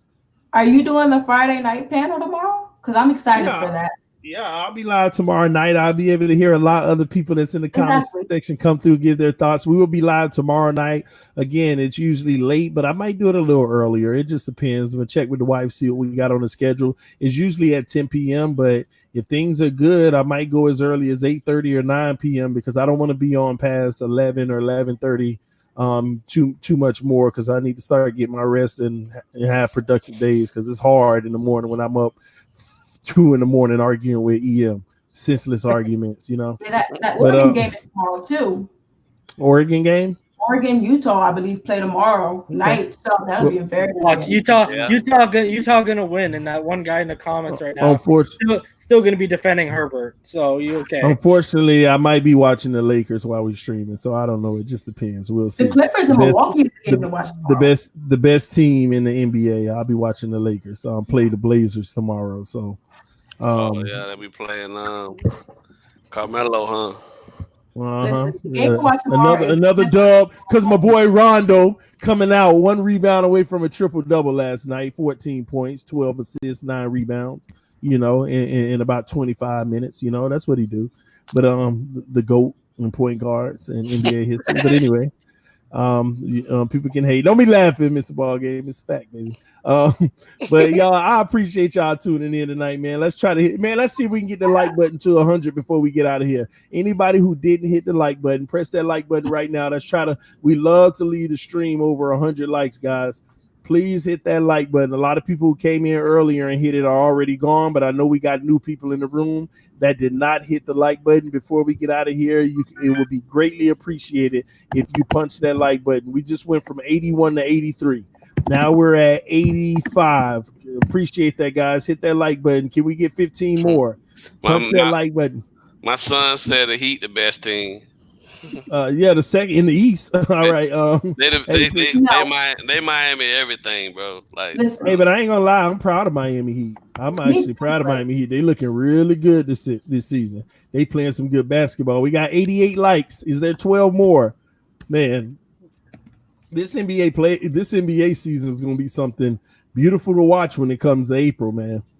Man, it's going to be a beautiful scene. I mean, we really don't know, even though we know we got favorites right now. Right. But it's just going to be a juggernaut of some games, man. It's probably going to be some of the highest ratings because they're not doing good on ratings right now. There was an article about that the other day, but that's because of football season. That's pretty typical. But yeah, man. So I guess we got around 90 likes. That's all good. I know we'll get over 100 from people coming back watching the stream. Thank y'all for tuning in to TD Fans Talk, the home of the real Miami Dolphin fans, man. I just love these live panel conversations because it's not just TD spewing off everything he want to say. It's bigger than that, man. We're hearing some very insightful stuff from Finsanity 5, Mr. Ball Game, Reason, EM Dolphins fan. Well, sometimes insightful, but Miss EM Dolphins fan, and a host of other guys who joined us here and there as well, man. I just appreciate everybody. Wow, four dead after robbery. High-speed police chase ends in a shootout. Somebody stole a UPS and had a shootout with the police. It's crazy. They had about 50 police cars following the UPS, and then it turned into a shootout after a robbery. It's breaking news right now on TV. Crazy, man. These streets crazy. Y'all be safe out here. Y'all be careful, man. But this TD Fans Talk again. Love y'all, love y'all, love y'all. Y'all keep your head up. Y'all enjoy life, and God bless everybody. Good night, everyone. Peace. To go.